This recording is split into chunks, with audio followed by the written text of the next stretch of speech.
Good morning, Infinity. Good morning, everybody on Facebook, on YouTube. We're so grateful to have you here with us. It is third Sunday.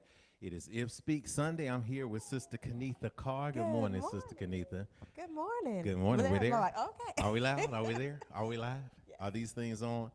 We're excited to welcome you into this space today, into the Infinity Fellowship. For those of you who are brand new to Infinity, welcome to the core of consciousness and to the apex of authenticity. I'm excited to welcome you to the most exciting spiritual community on the planet. My name is Jeff Obafemi Carr. I'm the Chief Spiritual Officer here. Next to me is Sister Kenitha Carr. She is the leading lady of Infinity and also the Chief Operating Officer. She makes sure that we're rocking and rolling with the So Much Soulin' in a business space. But we'd like to welcome you into the space today as you are hitting the like button on YouTube or subscribing on YouTube and hitting the like button on Facebook. It's great to see you today. Say good morning to us. Third Sunday in particular is the moment of interaction. It's when we get a chance to talk to you. Today is Founders Day at Infinity. Not to be confused with the anniversary of Infinity, because that's first Sunday in October, but we are here for Founders Day, and if you're watching live, we welcome you. If you're watching on the replay, we welcome you too. There's something great and awesome for you today in this moment, in this time, in this space. So we invite you into the sacred moment of beginning our service today, into the magnetic field of affirmation, to begin the Infinity Fellowship.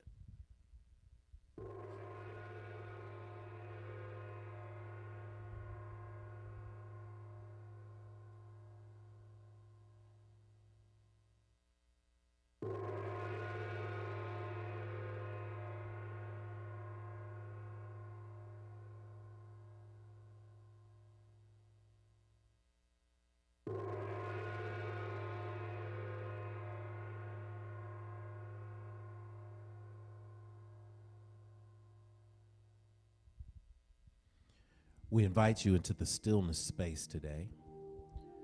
So find a space, whether you're standing in an upright space or if you're sitting in an upright space, in a space that allows you to align your spine and to open that lower part of your body to breathe. We invite you to begin to set your attention on intention with us today in a brief meditative space that connects us all to the God of your acceptance and understanding. It is told in ancient times that one of the Zen masters in Japan named Ikkyu was approached by a seeker of wisdom who said, "What is wisdom?" And Ikkyu quietly looked up at him and said, "Attention." And he continued to press him and said, "Well, I don't understand. What is wisdom?" He said, "It's attention." And then he found the loophole. He said, "Define attention." And Ikkyu took a deep breath and said, "Attention is attention." Paying attention provides wisdom. Pay attention to your breath now. Inhale deeply. Exhale to release completely. Allow your eyes to gently close. Sit in this moment of stillness, of thanksgiving.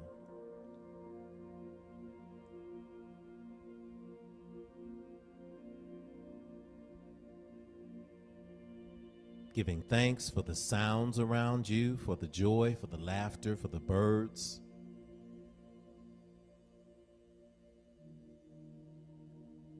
For the crickets, for the sound of the HVAC or the fan.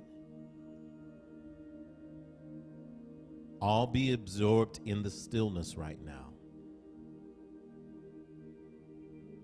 All being embraced in this moment of right now.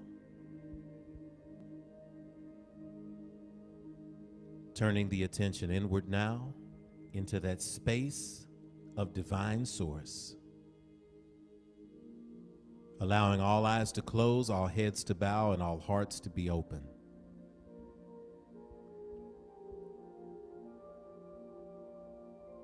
As we exist in this breath right now, we give acknowledgement to divine source, the God of all creation, perceived by many different names and yet known and yet felt by one energy. It is that one energy we sit in right now. It is the divine energy of love.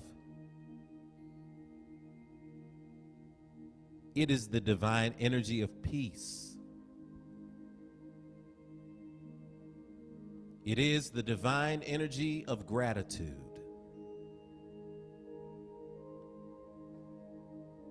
Thank you, God, for bringing us to this space. Thanking you for awaking us in the body today, for getting us up out of the bed, for moving us, for giving us the breath that is in our body that is reminding us that we are on this side of life. And although we may be painful in many spaces that we find ourselves in, we may be living in pain, we may be dealing with pain moving through our body and healing us, we are grateful that we are cognizant of being in this present moment. We are giving thanks for the healing that is here in the right now. We're giving thanks in this moment for the struggle that is understanding humanity and why we do the things that we do to one another. We understand that it is time that we pay attention to what we are doing so that we can launch the intention of being the change we want to see in the world. Thank you for gifting us with life in this moment.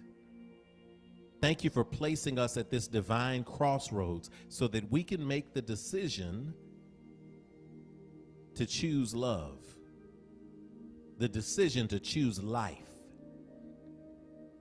the decision to be empowered, to be strong, to be bold, to be confident, to be fearless in the face of challenge. We send love, we send power to those families who were affected in Indianapolis in the FedEx shooting. We send love, we send power to the family of Dante Wright. We send family power and love from this community to the families of surrounding George Floyd and all of those who have been wrongfully taken from this space. We cover them in light, we cover them in love, we cover them in reconciliation, and we cover them in justice. We accept the peace that is coming out of this world. We accept our charge to be those agents. We thank you in this divine moment for all the good that will be shared today at this service. May something be said or shared that reminds all of us that we are ever loved and protected and covered in your divine wisdom. We speak these things in gratitude, and for those things we don't know how to place into physical words, we simply radiate with your divine love. Thank you for getting us here. We're here and we're in it, and when we're in it to win it. And so it is. Deep breath in, exhale to release. Amen, Amen, Hotep, Shalom, Namaste, Ashe. As we find ourselves in this space today, as we prepare to go to the altar to pour libations, we invite you to participate in this part of the ritual. This is when we pour out water representing the living into the earth that represents what happens to this physical shell when we go into the space of life after life. We recognize that we stand on the shoulders of those who have come before. And there's some mighty, mighty, strong shoulders, y'all. So we have our altar set up in this space to commemorate not only divine source, but all creation and our ancestors, manifest in the four elements of fire, water, air, and earth, coming together at the crossroads of humanity, the natural space, and spirit, the supernatural space. Not to be confused with the superstitious space, but the supernatural space. And so when we call our ancestors' names, we are giving the power to ourselves and to them to say we're all connected. There is only transition. And so as I go to the altar today, we invite you to participate. If you're a first timer, call your people's names. You're going to see people calling grandmama, auntie, cousin, daddy, granddaddy. Sometimes we know their names, and sometimes we just don't know them by anything but Papa C, CW, my cousin G. That's what we know, and we put it in the box because we recognize that when you remember someone, you keep them alive eternally. You're only forgotten when people forget your stories. And so as we go to the altar, we invite you to type their names aloud as we prepare to pour this libation.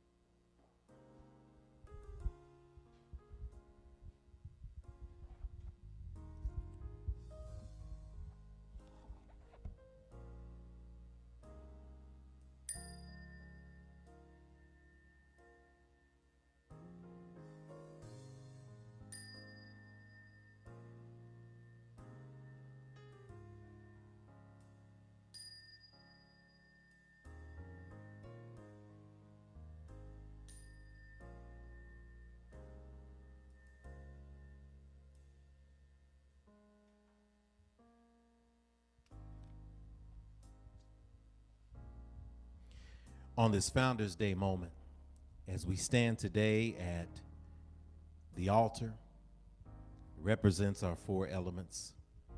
We greet each of you in the names of the known and unknown ancestors, upon whose shoulders we humbly and confidently stand, recognizing that we are made in the image and likeness and very substance of all that is, was, and ever shall be, and therefore we carry within us the awesome responsibility to infect, effect, and affect the change we want to see in this thing we call reality. So for those who have gone before, we ask that you invite your people into this space.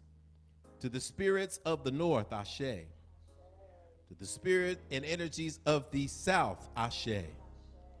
To the spirit energies of the east, Ashe.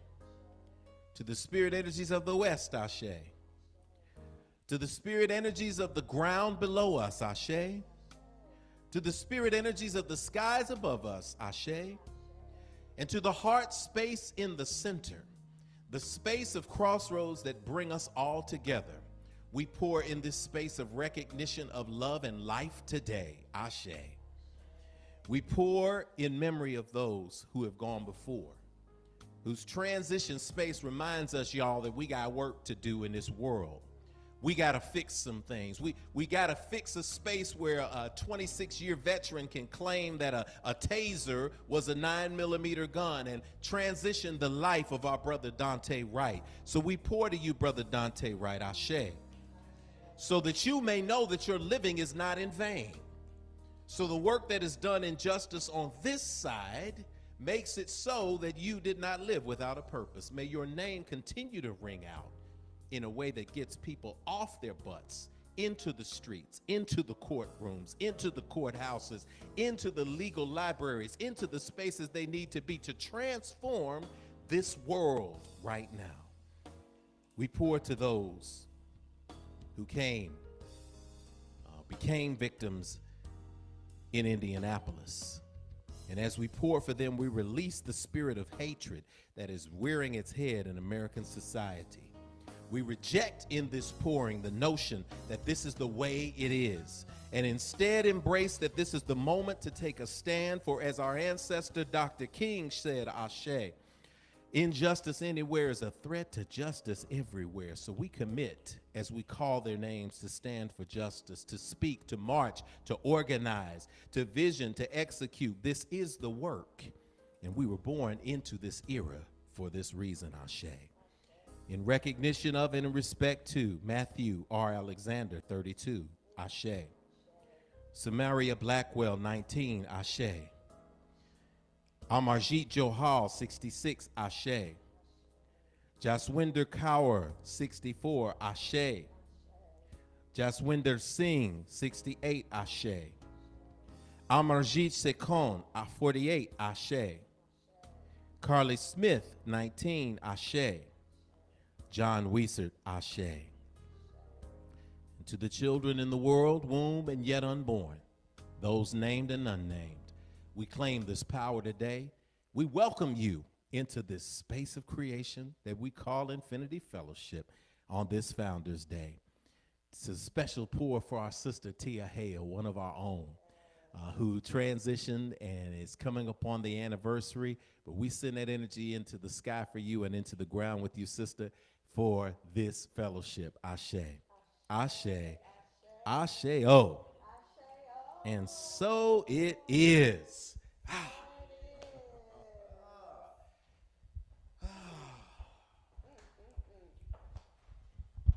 All right, we got a powerful opening for Founders Day, y'all. We are here. We are in this space. I'm getting everything ready, include my tambourine for Standing Ovations. More on that coming later.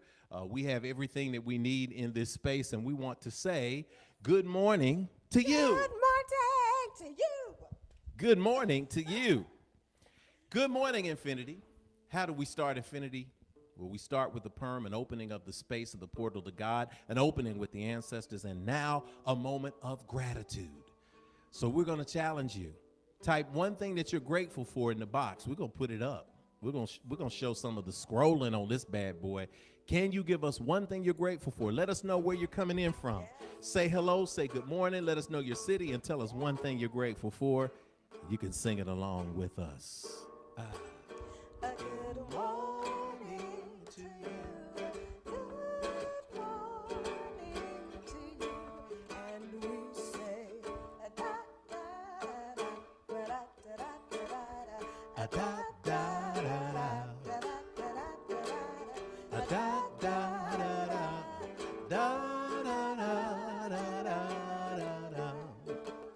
A good morning to you.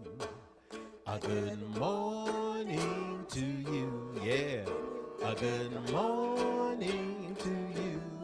Good morning to you. All right, let's see what we got now. We got Clifton, Tennessee in the house. Sister Addison is on the screen, popping live. We got Sister Denise sending us love from Nashville, Tennessee. We got Sister Rosetta. I see you from the Chi-Town. We got Sister Destiny up in the spot. Y'all are waking up. Geraldine is waking up in Detroit. Look at that extra feature. Alicia's bringing that technology with us today, y'all. Look, y'all are seeing yourselves popping up right next to us. So we're seeing this amalgamation energy coming up as we're saying good morning, as we're seeding this space, as we are raising and this vibration in your homes, in your cars, wherever you are. You're feeling this infinite energy come to you too, wherever you are in the world. Good morning, Sister Angela, Cousin Angie, from Murfreesboro, Tennessee. Brother Chris, grateful for health and wisdom. Good to see you, Brother Chris, man. Brother Sims is in the house. Detroit is in the house. Clifton, Tennessee is in the house. Nashville, Tennessee is in the house. We got the Master Creative in the house. Grateful for a brand new day to spend time with my mama and my family. Marcel, appreciate you and all. Good morning. May you be blessed from Tampa, Florida. We got Florida in the house. Felina is in the house from Milwaukee. Good to see you and Ashe in the house, Sister Felina. Grateful to be here to celebrate Founders Day with everybody. Sister Sylvia. Come on, Sylvia. Springville, Tennessee. We got the outskirts calling in today. We got Clifton and Springville. We got Florida. We got Wisconsin. Everybody is in this piece, and everybody is jamming. We love y'all. Y'all feel that energy? We got Sister Leanne from Belgium. We got overseas coming in. We got Europe coming in today. We're going to see if we get Africa coming in today. We get Rwanda in from time to time. We're going to get that going. But we're happy to have y'all. Good morning and welcome to this space today. Continue to share love, drop in, say hello. We say good morning to you, and we welcome you to the space called the Infinity Fellowship. For those of you who may be first-timers, we're going to welcome you in a few minutes. But for now, we're going to give you what brings us together here at Infinity, our statement of infinitude. So we turned it over to Sister Kenitha for that. Yes. Well, thank you, Rev. You're welcome. All right. So you know how we do it. Good morning.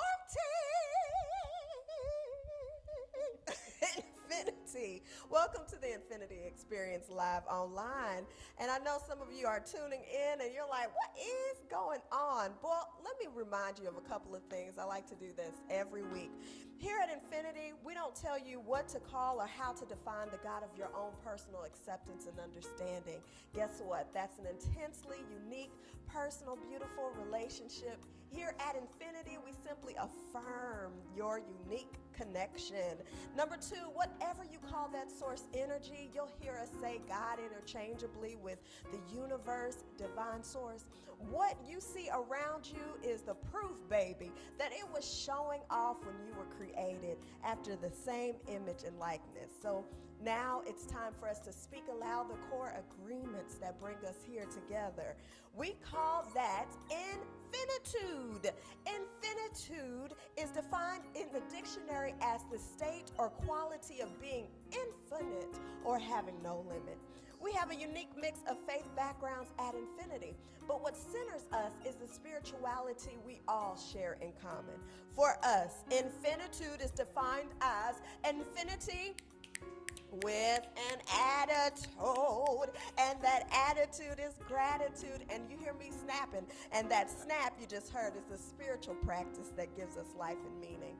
Snap is on your screen, and we recommend you take some time to meditate on both it and our statement of infinitude by visiting our website at myif.org. The S in SNAP is for spirituality that transcends religion and connects you to the God of your own understanding.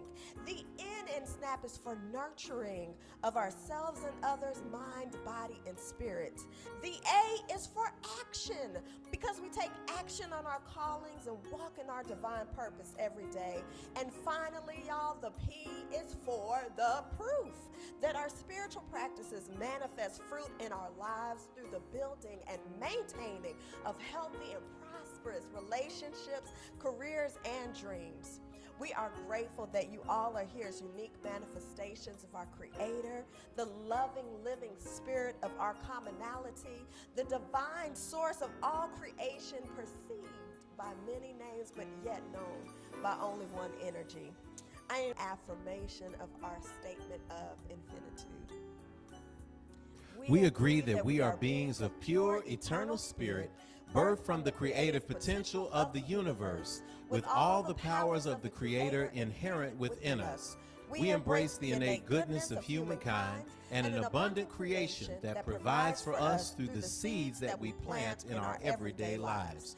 We acknowledge that who we are is housed in a temporary biological organism, and as such, it is our responsibility to take care of it, because it will only last for a precious window of time.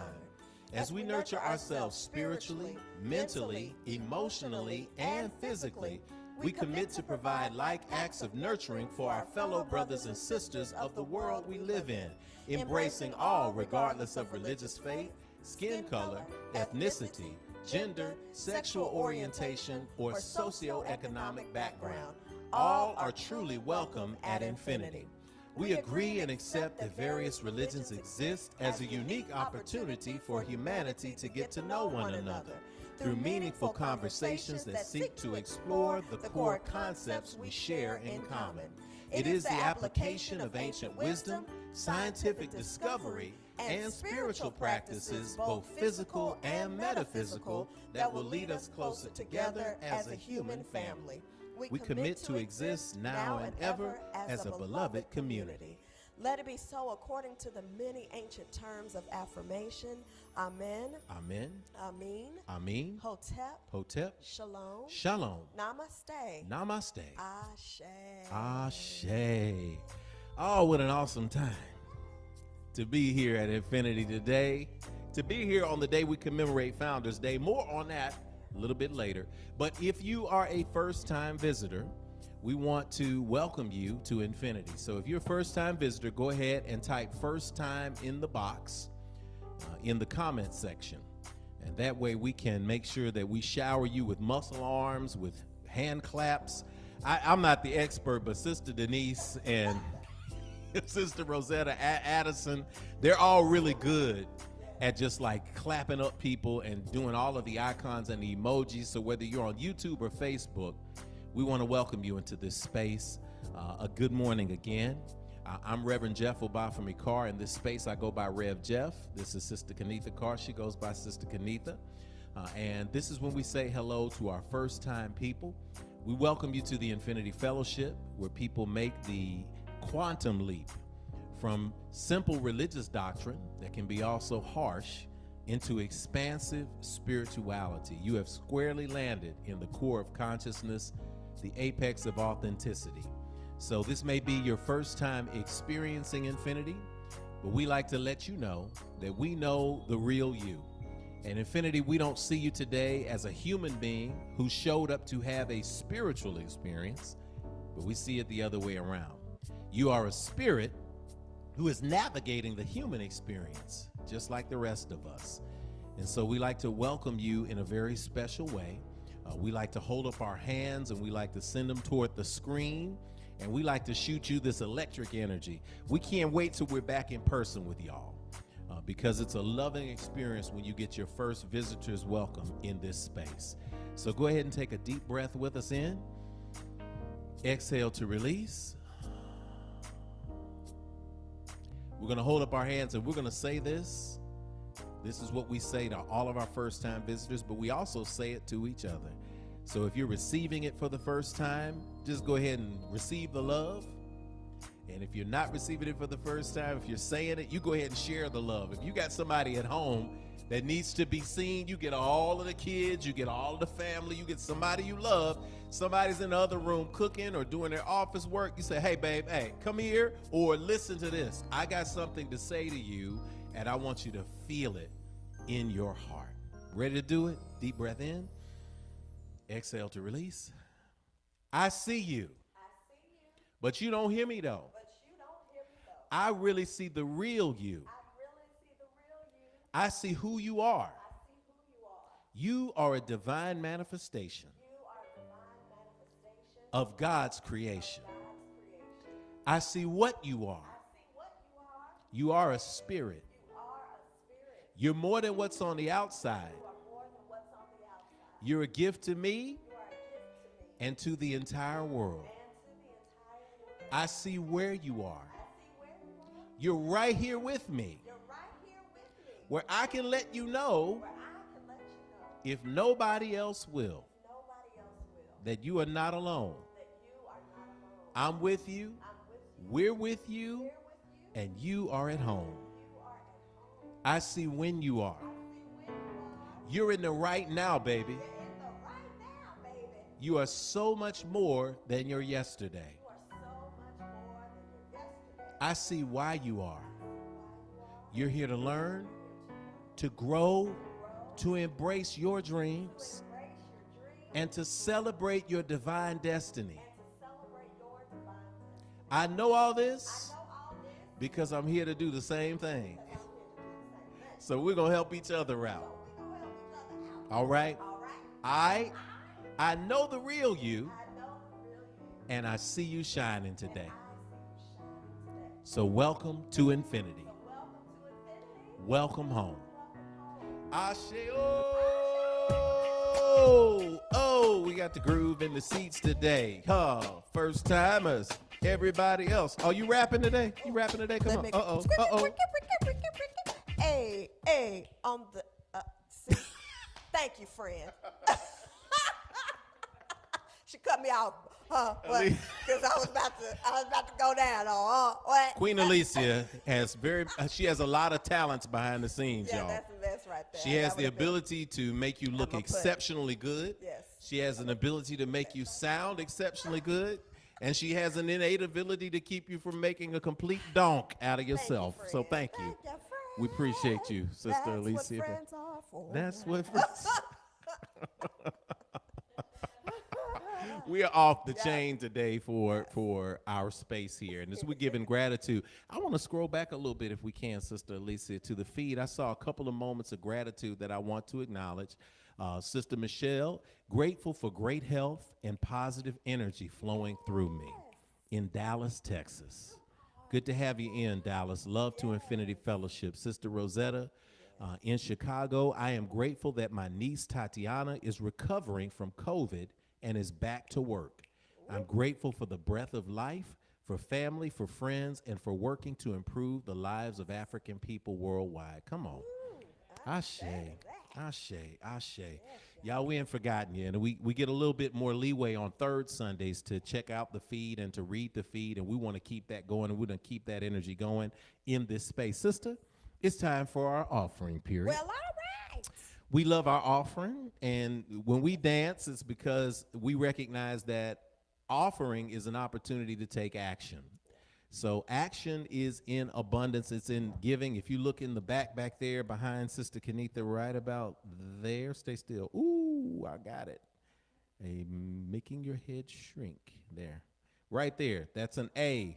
See that A? That's the offering basket. For those of you who know, when you're we're present with us. We just have a party coming to the offering basket. The A is for action. The A is also for abundance. And when we talk about prosperity at Infinity, it's not the prosperity gospel that you hear about where there's a pyramid where the people at the top do exceptionally well and everybody at the bottom feeds into that.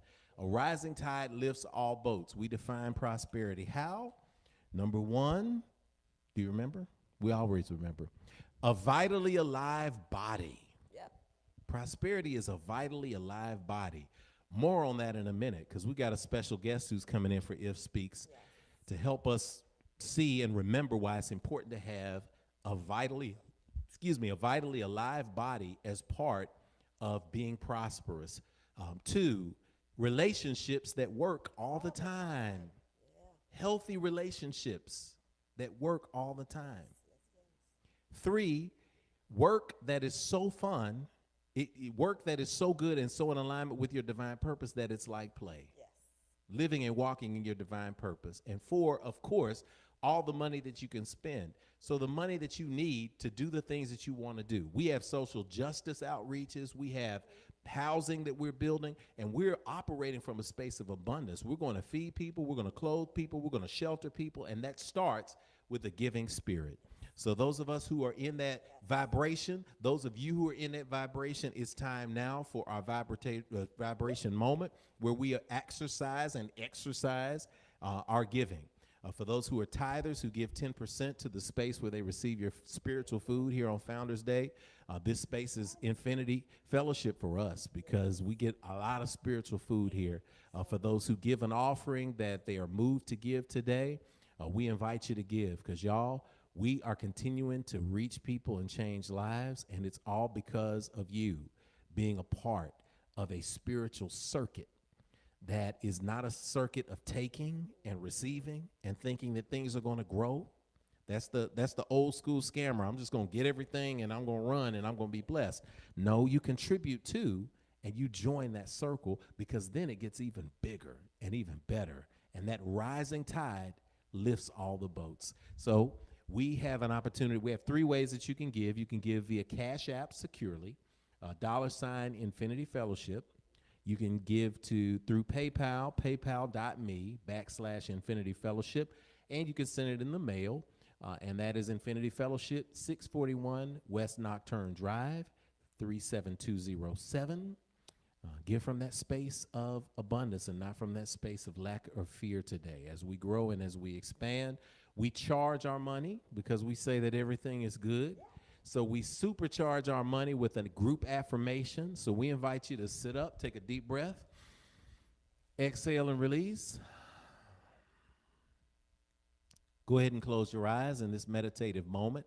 Forgiving is an act of spirituality. It is a joyful act of spirituality. Find that good space within you. Acknowledge it. God is our source. God is our power, unlimited and free. We're grateful in this moment. Deep breath in. Exhale and let it go. Good. Everything is good. We're going to pull up our offertory affirmation. Speak it aloud. I guarantee you it's going to send whatever you send into the universe into an amplified space of vibration. O limitless, abundant creator, source of everything I possess, you have given me the gifts of life, breath, and creativity. You continue to provide for me without judgment or preference. And so I freely return these gifts to you with my whole heart, mind, and intention, knowing that as I give freely with both remembrance and gratitude, the circle of abundance will be unbroken. And so it is. All right. Everybody say everything is good. We're going to crank it up. There's the slide right there. You can take a picture of the slide for Cash App. You can go to paypal.me/Infinity Fellowship. Or, of course, you can do Infinity Fellowship, 641 West Nocturne Drive, Nashville, Tennessee, 37207. Y'all hear that music? We're going to turn it up and let y'all sing it along with us while we're giving. Come on. Everything is good. Yeah. Everything is good. Everything is good. Everything is good. I got it. I got it. Oh, I got it good. Everything is good. Everything is good. Everything is good. Everything is good. I got it. I got it. Oh, I got it good. Everything is good. Everything is good. Everything is good. Everything is good. I got it. I got it. Oh, I got it good. I love getting that check mark on Cash Flow. I was like, I did it right. Everything is good.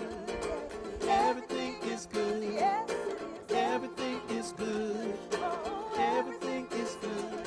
I got it. I got it. Oh, I got it good. Everything is good. Everything is good. Everything is good. Everything is good. I got it. I got it. Oh, I got it good. I got it. I got it.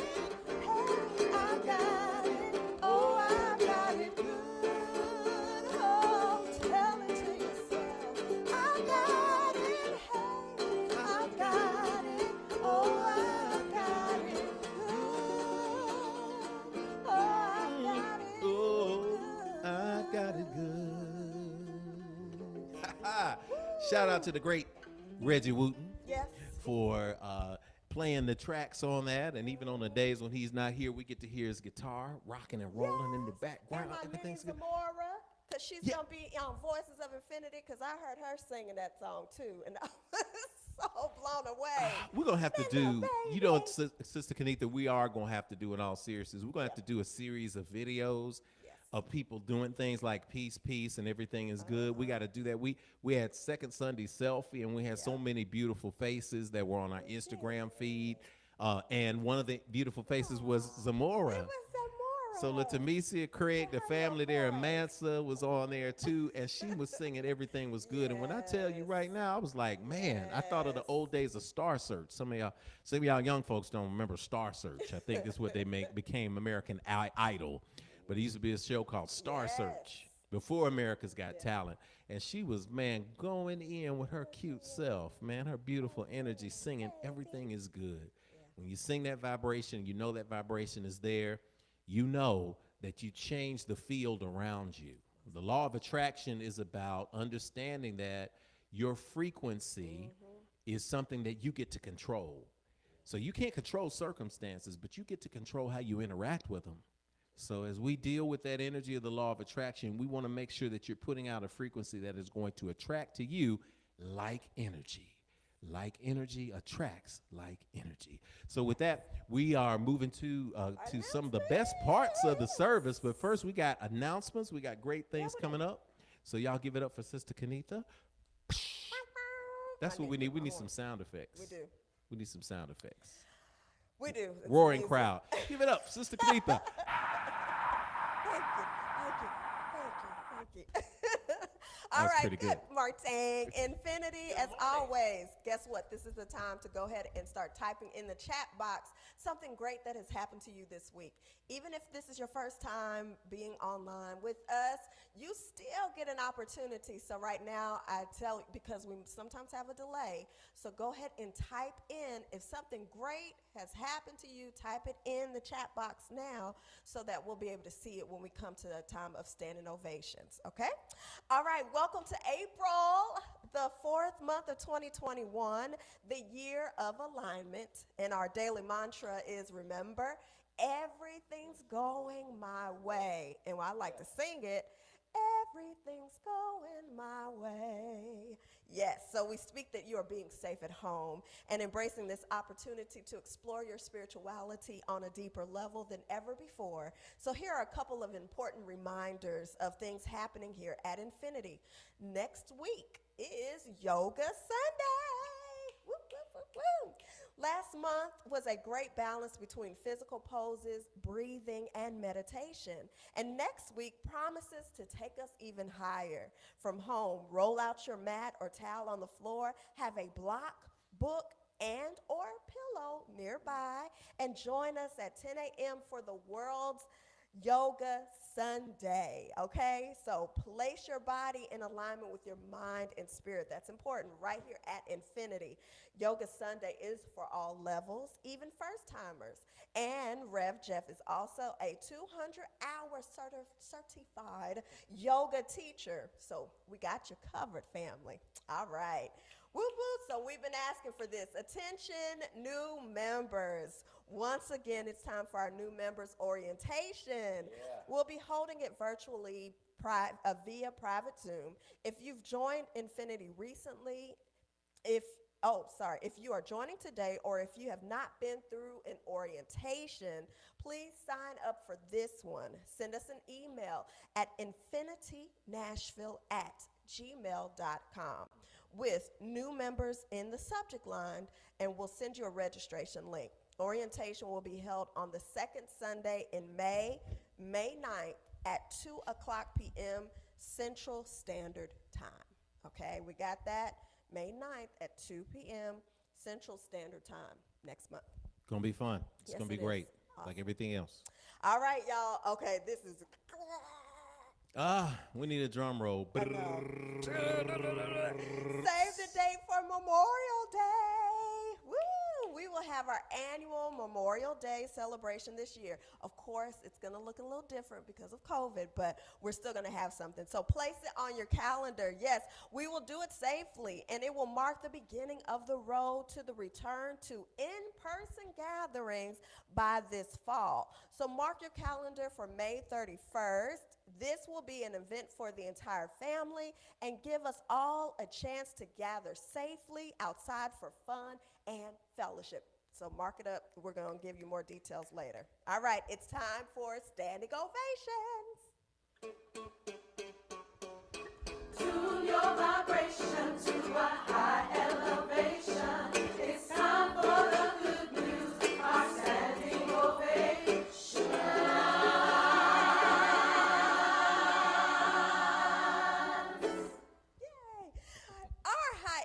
At IF comes from our practice of snap, so that's why you hear us snap all the time. We snap our fingers during this part of the service. We receive practical lessons and tools for our individual journeys, that's spirituality. We fellowship with like-minded spirits every week, that's nurturing. We take what we learn and apply it in our lives, that's action. And if we do these, then every week we see examples of progress in our lives, and that's the proof. So let us pause to enjoy a collective moment of manifestation and expansion. We'll call off your names and manifestations as we receive them. And when your name is called, we will snap our fingers to celebrate and affirm them, and then provide a collective standing ovation at the end. Awesome. So let's call up Sister Addison had a great comment that I know is a standing ovation.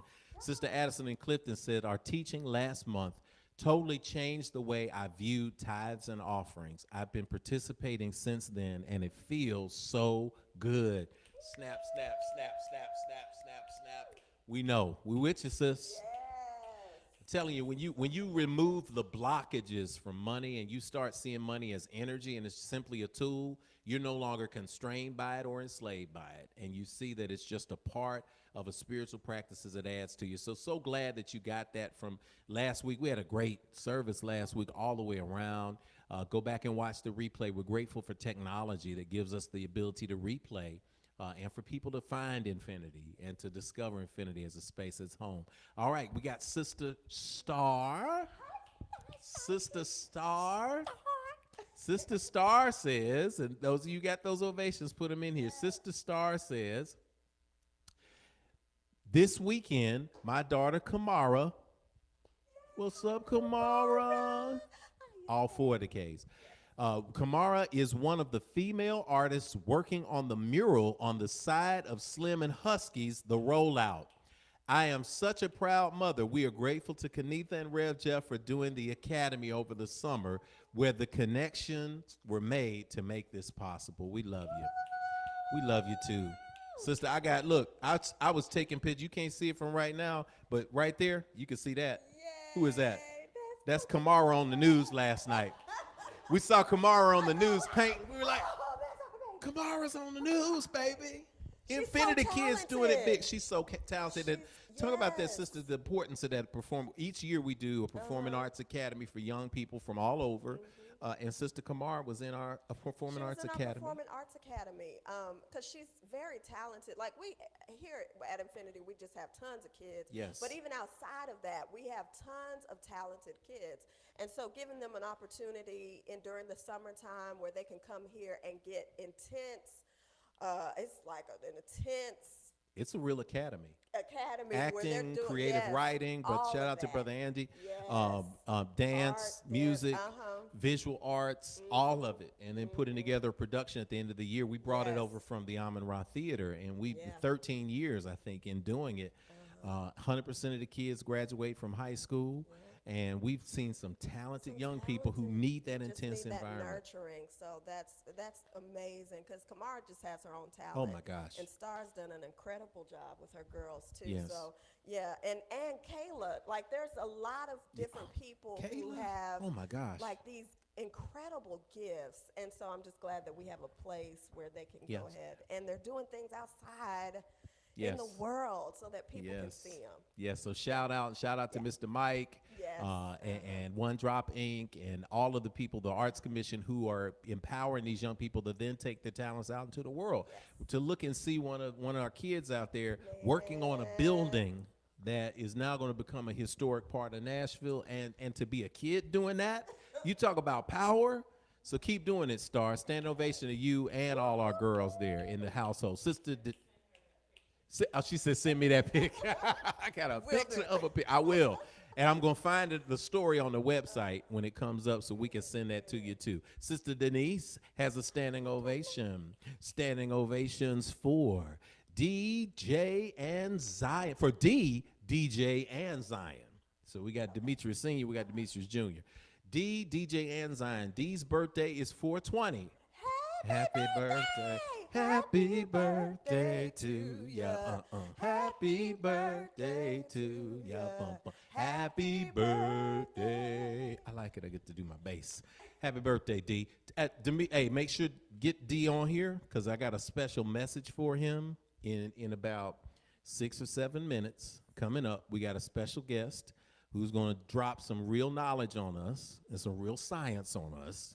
So everybody who's talking about or thinking about this vaccination or not, guess what? You better call all your friends, text them all, and tell them you got about 6 minutes because we're about to drop some real talk on Infinity Fellowship, and we want you to be informed. So text everybody, say this is the moment. Y'all need to tune into this. So congratulations to D, DJ, and Zion. D's birthday is 420. The next 4 days will be leading up to DJ entering being a teen, 13, on Friday. DJ's a teenager. Today, Zion and DJ sign a contract with their first financial investor for their business, IamKids.org. DJ and Zion. Doing big things. Entrepreneurship. Yes. Teen entrepreneurship. Yes. Doing big things as young. Great to have the stand ovations for young people. I know. IamKids.org. Let us know when it comes up so we can blast it out. What an awesome manifestation, testimony, but also what a wonderful example. And I want to give you parents out there and you elders out there, even if you don't have children, if your children are in the community, when you give yourself permission to shine, you give your kids permission to shine too. That's where that empowerment comes from. That's how we build generational understanding, wisdom, and wealth. Shout out to y'all. We love y'all, man. What a reply. Y'all can shower them with love. We can do all of that. Okay, so I have a standing ovation. If anybody has a standing ovation, another one, make sure you type it into the box so we can recognize you today. So at the end of the year, when I did my atomic vision board process, I teach that every New Year's Eve celebration. So I put this really big piece on my vision board. And I only talk about my vision board once a year because, as I tell you and I teach here, don't show your stuff to everybody. Your vision board is for you, because you show it to everybody, then they come up and say, hey, didn't get that thing off your board, did you? Never mind that they're not doing anything on their own board, but there's always this criticism, this critique. So I put this on there, and I've been looking at it every day. And it involved what for me was a very aligned spiritual documentary project that I wanted to do. It was a story that I had a strong desire to tell because it was an amazing story. And I can't talk about it publicly because it's just, that's what you do in film, right? You have a project under development. But to find movement was important for me. So I was able to get movement, to get traction, and to begin working on that project with partners from all over the place. So that piece on the vision board was there. It's manifest, and it's one of the, I only take projects on now that I'm excited about. I get a lot of offers for consulting, and people say, can you come in and work with me on this? I do not take them because I have to feel in alignment with it. But it was great to feel in alignment with this project, and I'm looking forward to delving into it. This week begins the really tough early pre-production work, but I'm excited. Standing Ovation in that space. I love it. Awesome. All right, Demetrius Knowles, I see you, brother. Hang tight, we got you. Okay, what do we do? I'm gonna go back and see if there's other cameras working so we can pass now over. what we're gonna do is right now we are going to, so if you shared, go ahead and have a seat, because everyone else, we are going to get up wherever we are, and we're going to give you a thunderous round of applause for standing ovations and all that you were able to do. Okay, here we go. Let me get up. Here we go. And go.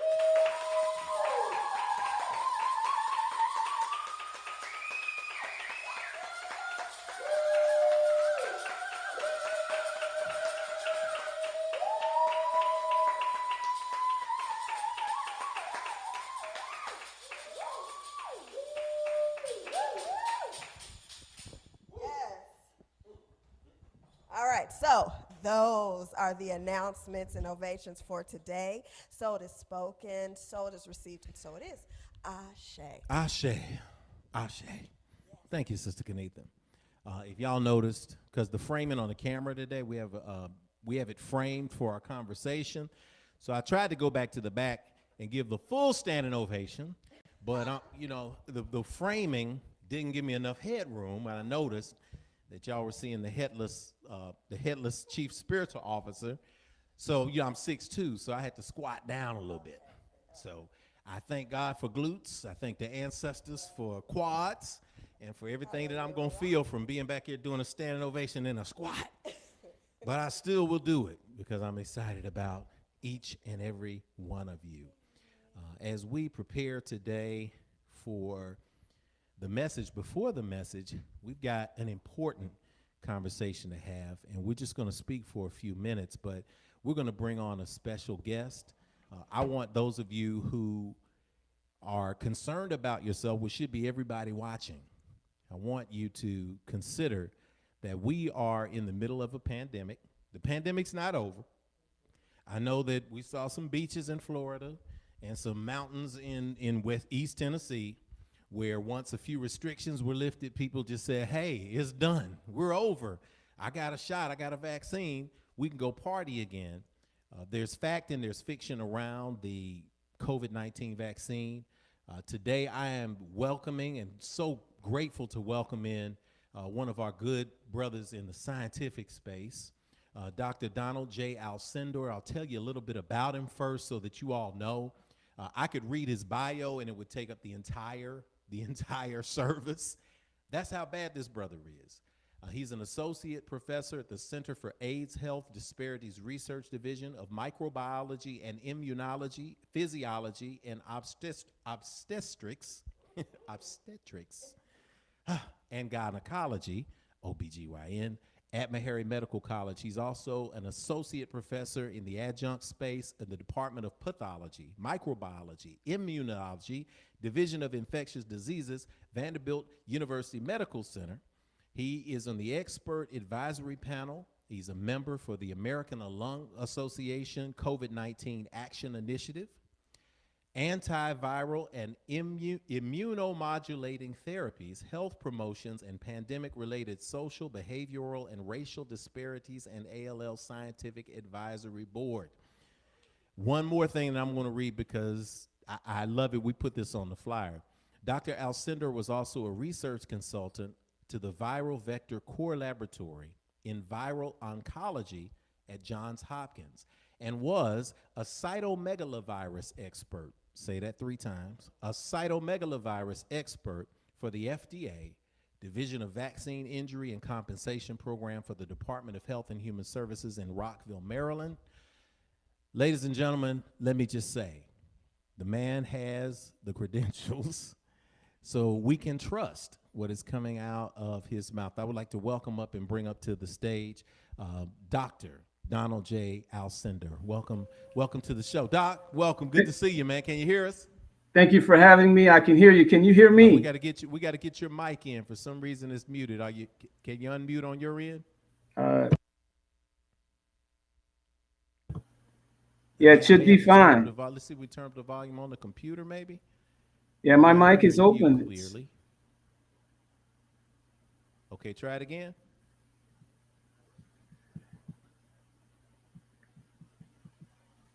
It's fine. There we are. We hear you now. Can you hear me? We got you. We need to pull you in the monitor. Doc, thanks for taking the time. Okay, okay, good. We'll sit here and talk then. Sister Kenita's going to take a break. We're going to talk real quick. Thank you for making the time on a Sunday and taking the time on a Sunday to come and visit with us here at the Infinity Fellowship. And we've got people watching from all over the space. I want to thank you for the work that you're doing and that you continue to do, especially around COVID-19. I want to open up by just asking you a couple of questions. Tell us, how serious is this pandemic right now? We know that there are vaccines out there. There are 3 vaccines that we may discuss in a minute. But why should we be taking this pandemic serious now? Or is it time for us to ease off and relax? So it's no time to ease off and relax. We're on our 4th wave of this pandemic. We see hospitalizations going up. We see new infections. And we have a variant out there. This is the B.1.1.7 variant that has become the dominant variant in the United States. It seems as though this virus, which is a variant from the original Wuhan strain virus, is more contagious and cause more severe disease. And so we're seeing hospitalizations increase in younger people. And so this should be of great concern to everybody. Another thing we've seen individual cases where people that were immunized with both of their doses of vaccine have had breakthrough infections. And so, again, these vaccines were not meant to be 100% protective. And so we have a few cases where people have had breakthrough infections. So when you look at this overall, 77 million people that got the vaccine, there were about 5,800 breakthrough infections after they got both doses. That represents an infection rate of 0.0001%. So this is relatively low. And still, I say to everybody, the benefits of getting this vaccine are clearly more important than the low-level risk that we've seen in the general population. And I want to say that we are a global community. We are not just the United States. We have to think about how vaccine equity affects the entire global population. Rich countries represent about 1%, 17% of the world's population, but they have 60% of the vaccine supply. We're talking about a country like Canada that has 100 million citizens that are sitting on 300 million doses of vaccine, where Nigeria having 220 million citizens have very little access to vaccines. We have to think about this in the way we did with smallpox. We have to vaccinate the world. We can't think about vaccinating ourselves and saying that this disease is gone from our shores. We know based on travel, we know based on commerce, that this virus can come from other places in the world and cause problems here. We have to vaccinate our global population. That's great. The statistics are very clear, but I also know that when we bring this down to a community level, there is a hesitancy to take these vaccines. I know I took the J&J. We took the J&J vaccine, my wife and I, my son and I, and of course now there's this issue with the potential blood clots in this infinitesimal percentage of people that cause the pause. There's fact, and then there's fiction on the internet. So what I want to invite anybody who's watching now, if you have a question about why you should take this vaccine or not, ask the scientist right now. Please ask the scientist right now. Type it into the box. Don't say that you didn't get an opportunity to ask somebody who is not just a friend of yours on Instagram or somebody who reposted some meme off the internet. We have the scientists in-house right now to answer the question. So the first thing I wanted to ask you about, the second thing rather, Doc, is there are people who are saying, well, I'm just going to wait and get my shot. I'm not going to get a shot. I'm just going to wait for herd immunity. What do you say to people who say that? So those people that are sitting back and you know that you have diabetes, you know that you're obese, you know that you have hypertension, you know you have cardiovascular disease, you know you have asthma, you know you have COPD, and you're saying to yourself, I'm going to sit back and wait for an opportunity to take this vaccine at a later date. This virus has no respect for your waiting. You see what I'm saying? Yes. If you were to get infected with this virus, having those underlying clinical conditions, you could have more severe disease. And of course, we all know of people that have passed away from this disease. And that's a great point. I ran into somebody the other day who had gotten a shot, and he said, well, I don't know anybody who's passed away of the vaccine, but I do know people who have passed away of the disease itself. Exactly. So protecting ourselves is important. When we talk about people who have died and we talk about the vaccine itself, people are fearful of the vaccine because they are associating with death. With almost 160 million people who have had at least one dose, you're talking about a little over 2,500 people who have reported in as a vaccine-related death. That's a tiny percentage of people. Is it worth it to get the vaccine just to be safe? Why is it important for us if we're going to interact with other people to get the vaccine? So it's very important on basically a national scale. If too many people sit back and say, I'm not going to take this vaccine, and so what we have then is basically a reservoir population of people that are saying, you know what, I don't need this vaccine. This is where the virus will continue to spread in pockets around the United States. So the idea is that you can see this in the case of measles in Brooklyn. And this is a situation in Brooklyn, New York, where they decided a Jewish population decided they would not get the vaccine for measles, mumps, and rubella. And it turns out this was part of a misinformation campaign that was suggesting to this Jewish community that there were pork products in the vaccine. And because of this, they didn't want to get the vaccine. So you can see how misinformation can spread and devastate a community. And so their ability to be hesitant for that vaccine was not based in fact, it was based in fiction. And so we see hesitancy on a large scale, particularly in Black and brown communities. We have communities where English is a second language, and this has been a difficult opportunity for us in terms of getting that message in a culturally context manner, okay? And so we have to do that. We have to give people information in a way that they understand.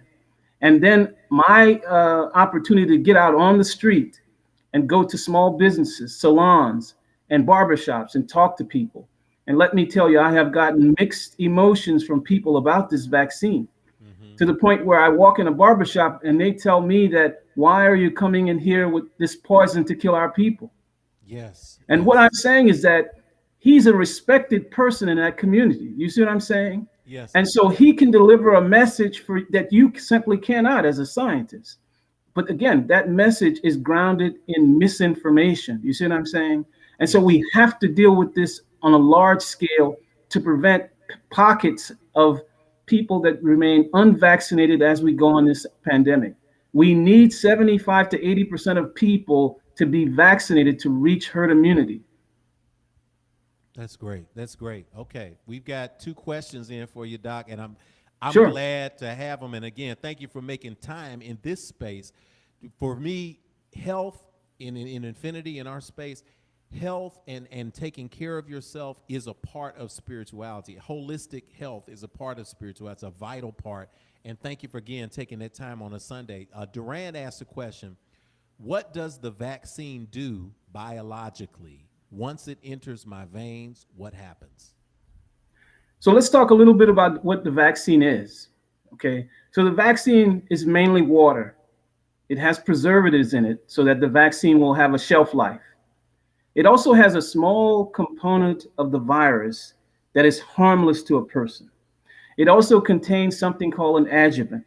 An adjuvant is a substance that actually potentiates the immune response. Now, when you're injected with this vaccine, what happens is that in the case of the Moderna and Pfizer vaccine, there's a small molecule called mRNA that encodes a very small protein from the virus called the spike protein. Your body then forms an antibody response or an immune response to this spike protein that is foreign to your body. Your body is geared to form an immune response to anything that gets inside it that's foreign. And this would be foreign. But again, what it's doing is that it's making a protective response to an invader, in this case, COVID-19 virus, if you become infected naturally. And so once you become infected naturally, your immune system now has been armed with the ability to act relatively fast and take care of that infection before it gets started. And so it's basically a prime defense mechanism against natural infection. Okay, good. Good. And a great simple explanation, a recognition then of that spike protein to build an immuno response to it. Absolutely. Sister Rosetta asked, is it not true that people have had side effects from all of the vaccines? In addition to the vaccine, are the herbal supplements that people can take to help strengthen their systems? So again, the herbal supplements that are out there, there's many of them. Again, many of them have not passed scientific scrutiny. You see what I'm saying? So the idea of taking this particular vitamin or this particular component or substance, it has to pass scientific scrutiny. The idea is that when we look at these vaccines as a whole, what we see even with the Johnson & Johnson vaccine that's been associated with cerebral embolisms, you're talking about 1 in a million, okay? And when you look at Moderna and Pfizer, you're talking about 2 to 5 per million doses. This would be less than you would get with the influenza vaccine that has a 40 to 50% efficacy. So I'm saying to everybody, we have had a tremendous amount of experience with vaccines throughout our lifetime. If you have school-age children, these children going to public school or even going to summer camp, they have been getting vaccines since they were babies. Right. A child in the United States from being born to 18 years old will get 74 vaccines in his lifetime in the United States based on CDC guidelines. Wow. And I ask all the mothers involved that have school-age children, you cannot send your children to school without their immunizations record up to date. Now, when you look at all these children for all these years, how many of these children have come home with an adverse event due to a vaccine? I don't hear anybody in the crowd saying anything. Vaccines have been efficacious and safe for decades. They are among the most scrutinized interventions in public health and have been that way for the longest time. And the idea is that when we think about polio and we think about smallpox, We think about devastating infections that took the lives of children by the thousands back in the day. We can recall the days when they were washing the streets down with soap and water in New York City because of polio and they didn't Mm-hmm. know how it was transmitted. We Mm-hmm. recall the days when you rode on the highways in the South saying that children under 16 cannot enter this county. Mm. Do you see what I'm saying? Yes. We go back Yes. that far and then we move ahead to the day and we think about where is mumps? Where is measles? Where is diphtheria? Where is polio? Where is smallpox? Because of vaccines, we live 30 years longer than we did 100 years ago How in about so that? many ways, in part because of vaccines. I'm Mm-hmm. saying that those people that are concerned about vaccines, they have been around for decades and have done the job and have been safe for decades. Awesome, awesome. And I think Rosetta was clarifying also, she wasn't saying herbal supplements in place of the vaccine, but also in addition to. I think there have been some studies about vitamin D, Yes, and that being yes, something that yes, helps with the immune system and that kind of thing too. So definitely exactly, there too, but not in place of the vaccine. exactly. Sister Denise has a question. I think this is a Yes. good one because she is she is going to bring us the honest perspective from a lot of people out there. Denise says, Yes. I have concerns of being an African American that in many cases our health, we are treated as experiments. In many cases, the language you read is not clear to understand. How do we decide which vaccine is best to take, especially So with that overarching fear of us being used as experiments, which it is grounded in some facts when we look back in different right. studies that we've been, all the way back to chattel slavery. But how do we determine which vaccine is best for us in So that so the idea space? is that the way we're dealing with this at Meharry, of course, there's been institutionalized racism that exists to this current day. There's Tuskegee, there's Henrietta Lacks. We can go on and on in terms of uh, government's inability to address the health and wellness needs of African Americans in the United States. However, at some point we have to go on. We have to go beyond that. This vaccine is very important in terms of protecting the lives of people. As Black and Brown communities, we are more at risk for this vaccine in so many ways. In terms of, we have higher incidence of hypertension, heart disease, diabetes, and so forth. Okay? It puts us at greater risk in terms of our work efforts as well. We are at greater risk because we are the ones that are driving public transit, working in grocery stores and warehouses. You see what I'm saying? True. These are the people that are at the greatest risk for the most severe disease. And in terms of the vaccine you should take, when we look at these vaccines, we're talking about Moderna, Pfizer, and Johnson and Johnson. Pfizer has an efficacy rate of 95%, Moderna 94%, Johnson and Johnson 72%. And again, this was a $10 billion effort from the federal government for these vaccine companies to deliver 300 million doses of safe and effective vaccine by January 1st, 2021. There are two companies that did that. They didn't have the doses, but they did deliver a safe and effective vaccine. And these RNA vaccines have proven, and I should say this, when you look at these vaccines as a group, all of them are 100% at two very important things: preventing you from having severe disease, keeping you out of the hospital, and hence keeping you out of the morgue. All of Good. them Yeah. do that at 100%. And if you're sitting around waiting to get your preferred vaccine, that is the wrong strategy. All of them will protect you from being in the hospital, being on a ventilator, and of course, prevent you from dying. And so I don't think you should look at these as one is better than the other. They all will give you the same end result that is most important. Excellent, excellent. A couple of quick ones, Doc, and then we'll let you go. And we appreciate again you stopping Sure. in and talking to us today. Number one, how long is the vaccine effective? Okay, so there's a lot of reports on this, anywhere from 3 months to 6 months to possibly a year. This is the thing. These vaccines have hit the arms of people as of December 2020. Okay. And so the idea is that what we have to do is that we have to follow these vaccines more and understand how protective they will be. And so what we're looking at, many of the vaccine companies are saying you're likely to have to take a booster after a year of getting your initial full dose of the vaccine. I believe that that is very real. Again, with these variants, we're saying to ourselves, sitting around waiting to see how long your vaccine is effective, and then you become infected with a variant, that might change the game completely. And so, what I'm saying is that this will likely vary from one person to the other, but this vaccine is likely to protect you anywhere from 6 months to a year or more. And again, the possibility of getting a booster, and again, this booster would incorporate a vaccine that would take into account the changes that have occurred in these variants as well, is going to be important. And what I'm saying this morning is that it may come to pass that we would need an annual vaccine for COVID-19.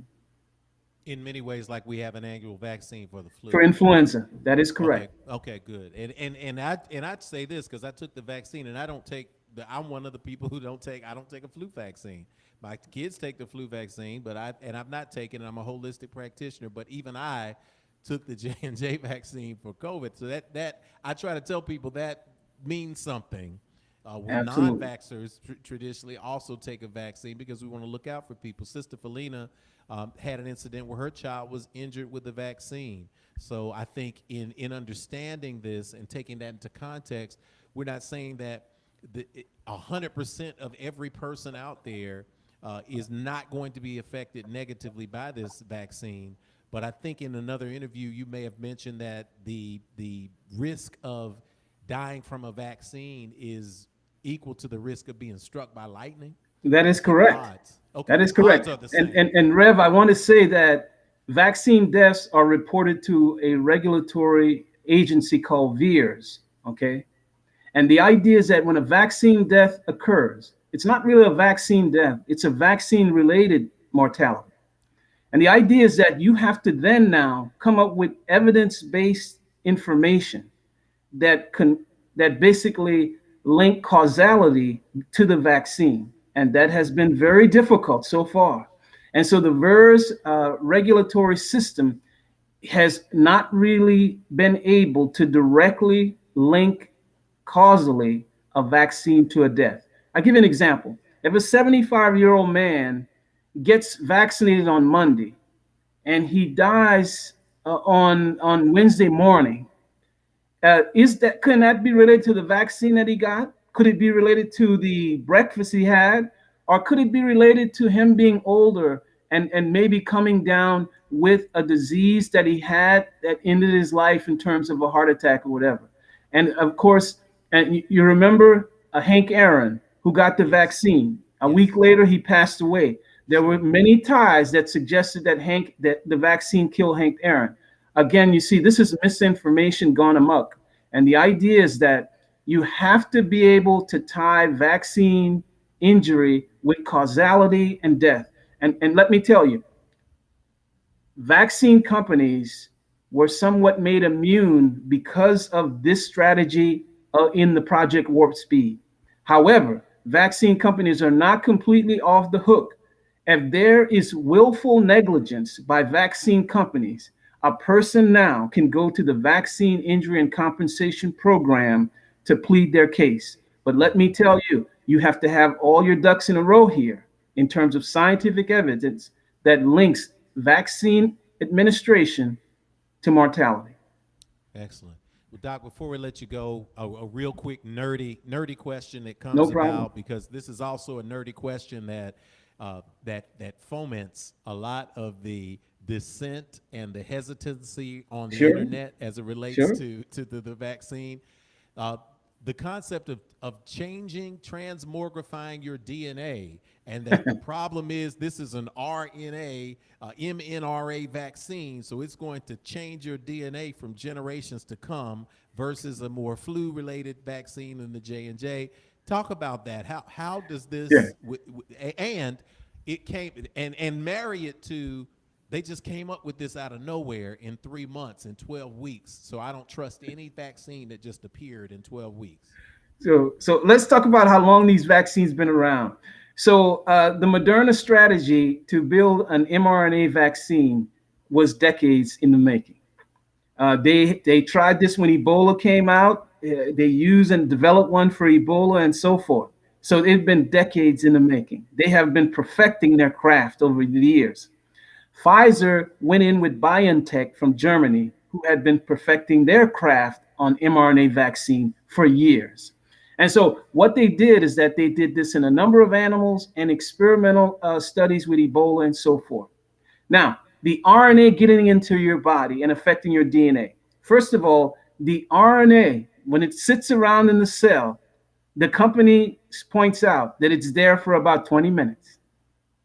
And the idea for it to affect you in 20 minutes, because usually the body goes out and destroys that RNA shortly after it enters the body and it's foreign, okay? So you have very little time. That RNA comes out of its lipid package, opens up, exposes itself to what we call the cytoplasm of the cell. There is a very quick translation of that RNA into the spike protein, and the rest of that RNA that's hanging around is basically annihilated by the body, okay? So, and again, our DNA is located in the nucleus. That RNA is unable to make it through the nuclear membranes to enter the nucleus and interfere with our DNA. Does that make sense? That makes complete sense. That's the science of it. I love Yes. it. I love it because when you hear RNA, you hear DNA, you tend to associate those things and you put them together. And it's so easy because I know there's always with conspiracies, there's a little bit of truth and there's enough truth and there's enough similarity to make people nervous. And this is, but that alone, I think, is something that I appreciate you clarifying today. And in closing, before we get you off, thanks for the comments that we've gotten, y'all, for the questions we got. One last question was, Absolutely. when it comes to children, how old should children be when they get vaccinated? Has there been science that has shown that we're close to figuring out vaccines for young people? Yeah, so it's very close. We're very close. And so Pfizer has already put in their application for emergency use authorization for children that are 11 to 15 years old. At Meharry, we are starting clinical trials in the next 2 weeks to look at 6 months to 11 years old in collaboration with Moderna Therapeutics. And so Moderna is going to be looking at their vaccine in terms of efficacy, and they're going to be dose escalations to see what kind of dose is most appropriate for a 6-month-old versus an 11, 14-year-old and a 15-year-old. And so there is a tremendous effort now, right now, to get pregnant women cleared for vaccination and people 6 months to 15 years old cleared for vaccination as well from a lot of companies. So all of the companies are doing these vaccines, and I wouldn't be surprised if we start to see 11 to 15-year-olds get vaccinated by the end of the summer. And then we are at a place where we're going to be trying to ask a mother, can we vaccinate your 6-month-old in this study to see how this will work for other children going forward? And at Meharry, what we've done is we've said this: we are going to ask people that we have a relationship with. And that is, if your daughter or son were born in a Meharry hospital, you have trusted us in this way. And the idea is that we're asking you to trust us again with the care and wellness of your child in these vaccine trials. And we hope that they will comply. Awesome. As a person who was born in the original Hubbard Hospital of Meharry Absolutely. in 1967, I can say that I appreciate all that you and Meharry have done during this crisis. You've been a leader. Meharry has been a leading institution in the globe, right here in Nashville, in not only the research, but in rolling it out to make sure that people all over the globe are aware, people all over our communities are aware, and particularly people of color and the underserved are aware of the need to make sure that we're going to be around for another generation. So, Dr. Donald J. Alcendor, thanks for joining us at Affinity Fellowship today. We send you snaps and love, man, and come back again. Will do. Take care. Right. Listen, what a great man. Come on back in here, Sister Kanitha, and talk. Wasn't it great?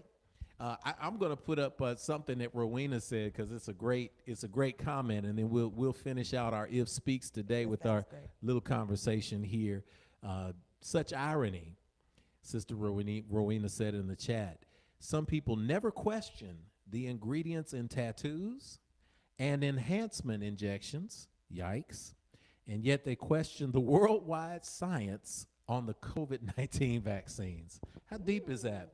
We allow people to permeate our epidermal levels of our skin, and we allow people to inject things, and we never think twice about asking, hey, what's in that? But that worldwide science is coming together. So look, we're saying protect ourselves. Protect yourselves. So Dr. Alcendor, we appreciate it. It's great to speak and to see that genius and that excellence coming out of Meharry right up the street in Nashville. Y'all do the study if y'all don't know about them. But it's great to have them. We got a couple of things to talk about before we wrap it up today, don't we, sister? We do. Everybody take a deep breath. We had a lot of science going on here. Exhale and release it. Come and go to that land. Come and go to that land. Come and go to that land where I'm bound, where I'm bound. Come and go to that land. Come and go to that land. Come and go to that land where I'm bound. Oh, there is power in that land. There is power in that land. There is power in that land where I'm bound, where I'm bound. There is power in that land. There is power in that land. There is power in that land where I'm bound. Oh, don't you want to go to that land? Don't you want to go to that land? Don't you want to go to that land where I'm bound, where I'm bound? Don't you want to go to that land? Don't you want to go to that land? Don't y'all want to go to that land where I'm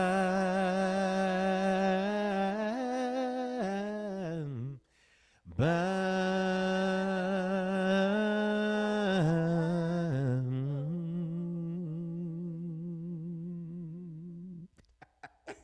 I sing with you any day, woman. I sing with y'all. Come on then in there. Come on in the room, y'all.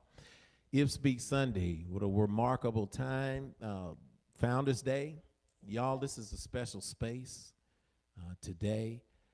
And we talked and we wanted to just acknowledge and pause in this moment. The acknowledgement of this space that came about 7 years ago in Envisionment on Friday, just after 4 p.m., April 16th. That's when I finally stopped fighting and gave in. Sister Kanitha's going to ask me a couple of questions in a minute about that, and we'll take some of your questions and contributions too as we bring the meat of today on Founders Day onto the table, the spiritual table. Today's meditation is a Ute proverb from the First Nations people, and I want us to meditate on it, take a couple of deep breaths on it. Because I very well know that in the heart of hearts, in the spirit of spirits, that this codifies, capsulizes, if you will, what Infinity Fellowship really is and what it meant to be called into this space and to hear the vision years ago. And we've got that up for us. Let's read that out loud. Don't walk behind me. I may not lead. Don't walk in front of me, I may not follow. Walk beside me, that we may be as one. I'm going to bring that up on the screen again too, sister. There we go, so I can look at that again. I want people to just take a few deep breaths on that. Don't walk behind me. I may not lead. Don't walk in front of me. I may not follow. Walk beside me that we may be as one.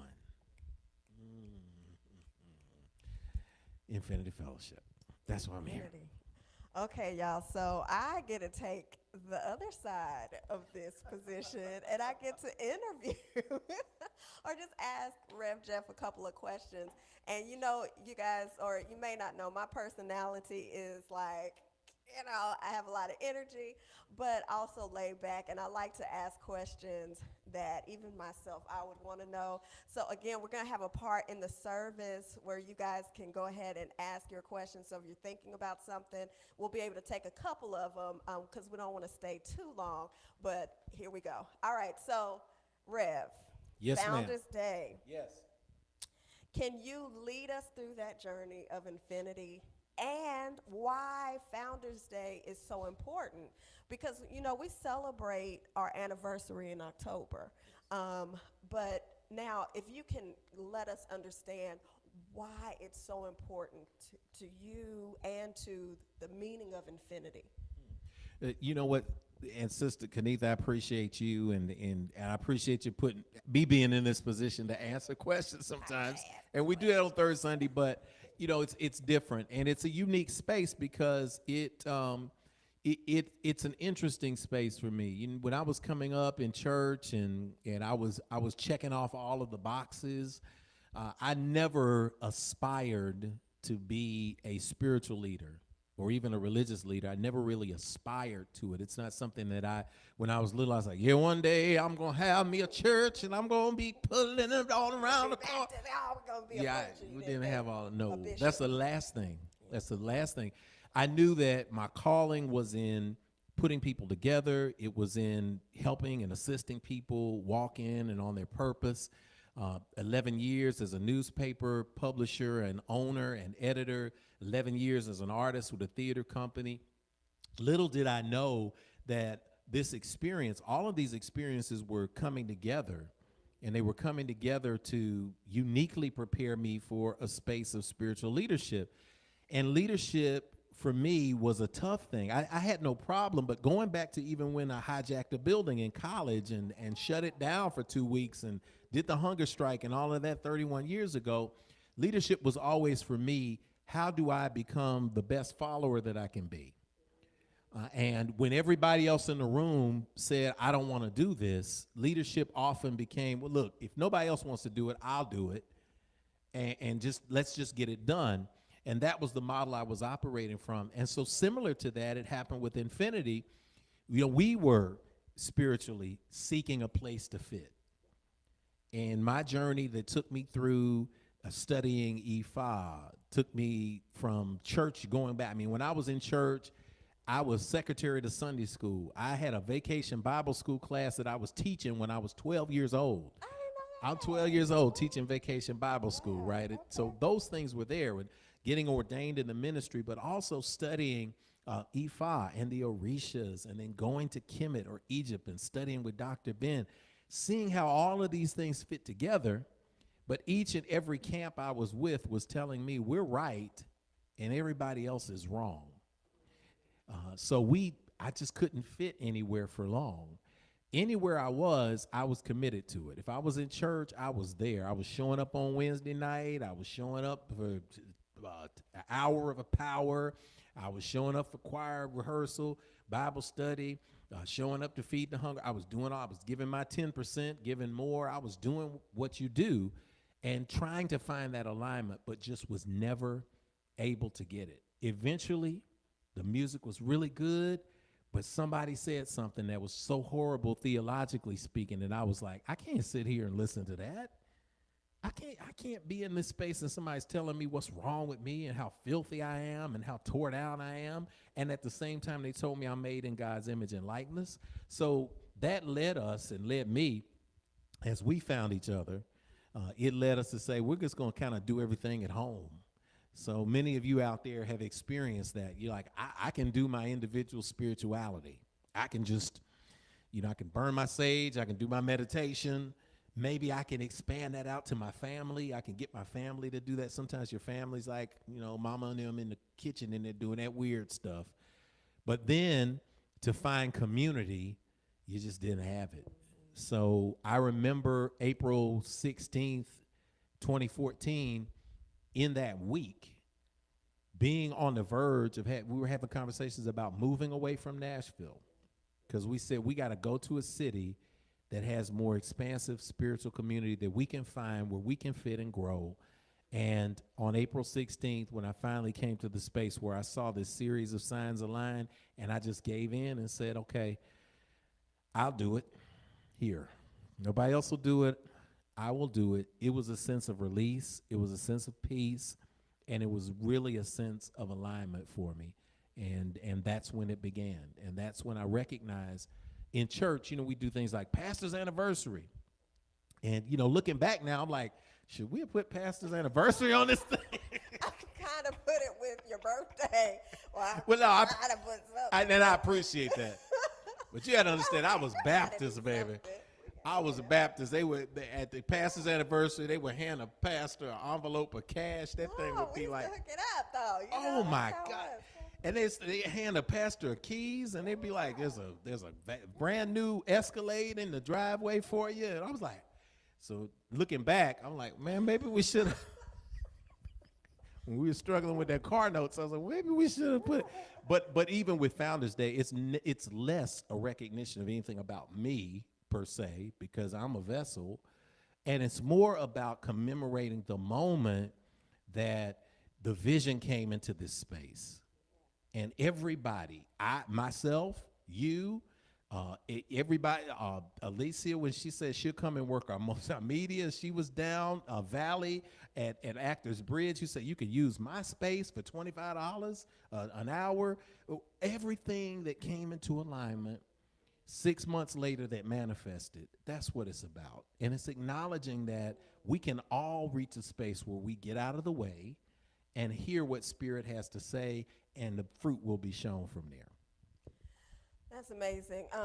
Because I think about that importance of that moment, and again, going back to, like, you think about yourself being as a vessel, and, all of us are our own vessels to what it is that we're kind of transcribing through Spirit and giving it its movement and giving it its body.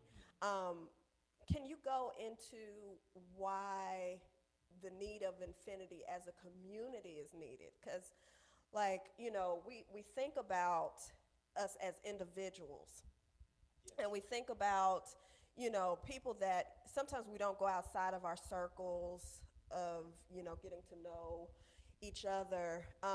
But, why was it needed? When you think about it, even in your own life, because I see you as a loner, you have your own way, and you may not necessarily like to be in groups all the time, and so for you, why was community needed? What was the essence of that? Yeah, and that's interesting because as an artist, as a creative, I had no problem locking myself in the woods and not seeing anybody or talking to anybody and just creating. That was a good day, good days. I could write a play in a weekend. I could just go on a 48-hour, 72-hour tear and just create. And that's cool because I was younger, and that's not a sustainable model per se. It's not a realistic sustainable model. It is a model of productivity when you're younger and you're locked into that singular space of birthing things into the world.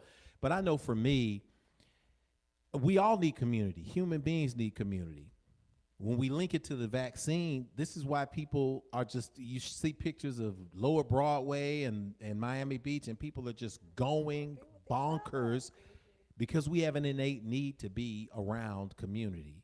So spiritually, we have that same need, and many of us have been on the path. Somebody out there listening today may be in this space. You got tagged to come to Infinity today, and you're saying, what is this? What is this space? Well, you get up in the morning, You do your ritual, you do your yoga, you do your cards, you do your whatever it may be that aligns you spiritually. That's important. That was good for me. I could get up and I could do my spiritual practice that would align me. And fortunately for me, with family, we could have those conversations. Here's the nature of God. Hey, look, it's not strange. People might think our kids are strange because they found a bird outside they found a possum, baby possum. It was. Yeah, you Lord. don't like that possum. They found a possum outside that the cat had killed. And they came and they said, "There's a possum. The gray boy killed a baby possum." We're like, "Okay." She's like, "Can we have some sage?" So What? Why? our little girls went out. They performed a burial service. They saged and smudged that possum, and they spoke his essence into the other side of life after life. And they came back in and were like, he is with his possum family. He is with his possum family. All the ancestors. I was like, what? But again, that's family because we can have that conversation. But then beyond that, my crossroads was, where was it beyond that? I had sat in church going back years before we even got together. I sat in church because I felt like I needed that camaraderie, but I was like so many other people. I was like, I really wasn't into what was being said, but on Sunday you get up and you go somewhere to keep the peace in your family so people don't think you're weird. Then you go to the family reunion and you're trying to, talk, and people are asking you about what you think, and you're kind of hiding a part of yourself because you don't want them to think you're weird and you want to fit in, so you start playing small. And I got tired of all of that. So community, you got three vital parts of spirituality. You got individual spiritual practices, which include everything from going to get your readings with your spiritual advisor, getting your therapy in, going to get your medical checkups, doing your yoga, all of that. That's individual spiritual practice. You've got family practice where you can expand that to your circle of people who are around you the most. But then there's that third component piece, community. Where can you gather with other people who are vibrating on the same frequency and you're not paying for it? Because I was paying for it. I could go to a Jill Scott concert and pay for the nice tickets and be like, this is like church to me. Erykah Badu concert, oh, this is like church to me. But where can you go where you're not paying for it? Where you can commune with other people, vibrate with other people. Your children can be in a safe space where they're being instructed and don't have to grow up and unlearn some of the negative self-defeating behaviors and thoughts that we've had. Where can that be? Since that was not here, that was the vision of Infinity, and that's where it all came together. So now we have this place where people globally now, because of the internet, can come on Sundays and say, you know what, I don't have to pretend. I can be my authentic self, and I can exist in this space, and I can ask questions on third Sundays, and I can interact. And when we get back in person, we can enjoy going to a space on Sunday, and that's been worth it. That's been worth it over the last 7 years. Okay, my last one. All right, let's just be real. So, infinity is a hard pill to swallow. Okay, the whole concept of it can be, it's wonderful, the feeling, but the way of explaining a place that is like infinity. Because you've been able to merge ancient wisdom with scientific discovery, and it being so out of the box in a place where we are a part of the Bible Belt. We are also a part of a place where, and this is for anyone who starts something that's never been done before, there's a lot of scrutiny that comes around that. Sure. So, with all of the scrutiny, your out-of-the-box thinking, can you tell us how or why it was important for you to put these worlds together and create something that hadn't been seen before? Like really letting the universe use you as a vessel to create this thing, this community, this being of itself. Yeah, that's part of a kind of a long story. And again, because we don't want to be too long today, but if you got a question or a comment, go ahead and put it in the box so that when we look back down, we can get that and answer that for you. Yeah, I think Steve Jobs said that you never really know about life until you look back and connect the dots. And you see that he was in college and he didn't really feel like he should be there. He was wasting his adoptive parents' money because he didn't want to be there. But he took a class on calligraphy and he really liked calligraphy. And he didn't know why he really liked it so much, but he quit college. And then he started with Wozniak, the Apple computer in their garage. And one of the first things that he did was he brought different fonts into computing so that people could have different fonts. And one of them was the Apple font, the calligraphy font that he was fond of from college. And it's what started catapulting Apple to the top of the computing world. So he said, looking back, his connection to calligraphy and getting introduced to it for that little time that he was in college before he quit was a part of the dots connecting in his world. So I think for me, as an artist early on, as an activist early on in college, learning to look at what was there and assess what was missing and then stepping in and creating it, that was a part of the trajectory of my life going back early on. So when I get to a point where I accept this calling, I say, if we're going to do something new, you might as well make it brand new. Base it on ancient principles, but break the mold. Who says you got to be depressed when you go to church on Sundays? Who says you have to feel down? Who says that you have to beat people down? In another term, who says that you have to guilt people into being a part of a community? Who says you have to guilt people into giving? When I was coming up, giving was, will a man rob God? Yet ye have robbed me. And you say, wherein have you robbed me? In tithes and offering. You are cursed with a curse, for you have robbed me. But you know, if you give right now, if you give that, and you learn that if you don't give, you're going to hell. I said, no, we give as a part of understanding this reciprocal space. So that's why there's a perceived gap between April and October when we open, because the nonprofit executive in me for 11 years, right? The organizer dot in me said, you can't just get this calling and then jump out and start. A lot of people do that. Younger people, my peers, they would do that. They read one book and all of a sudden they're teaching class. You know, that's the old tradition was you sit at the feet of the elders, you learn, you absorb, and then you practice this so that people aren't saying, here's a theory. People are saying, here's what I've learned that works based on my life experience. The community has to have a space of elders, and they have to have data, like we talked with Alcendor, right? You have to have data over time. So when we talked about that 6 months, I had spiritual advisors. I sat at the feet of elders. Some of my greatest teachers who every Sunday I think about when I pour out, because they're no longer here 7 years later. I sat and talked to them about spiritual community, about organization, about institutional strength and infrastructure, about service components, about ritual. I went into a deep dive and study in the power of ritual. All of that, 6 months of time from advisors, from people who have done it. I talked to an advisor in my family from a Church of Christ about how to set up the finances, right? I talked to somebody in the non-denominational church about how to make sure that you're resonating around making people feel seen like you want to be seen.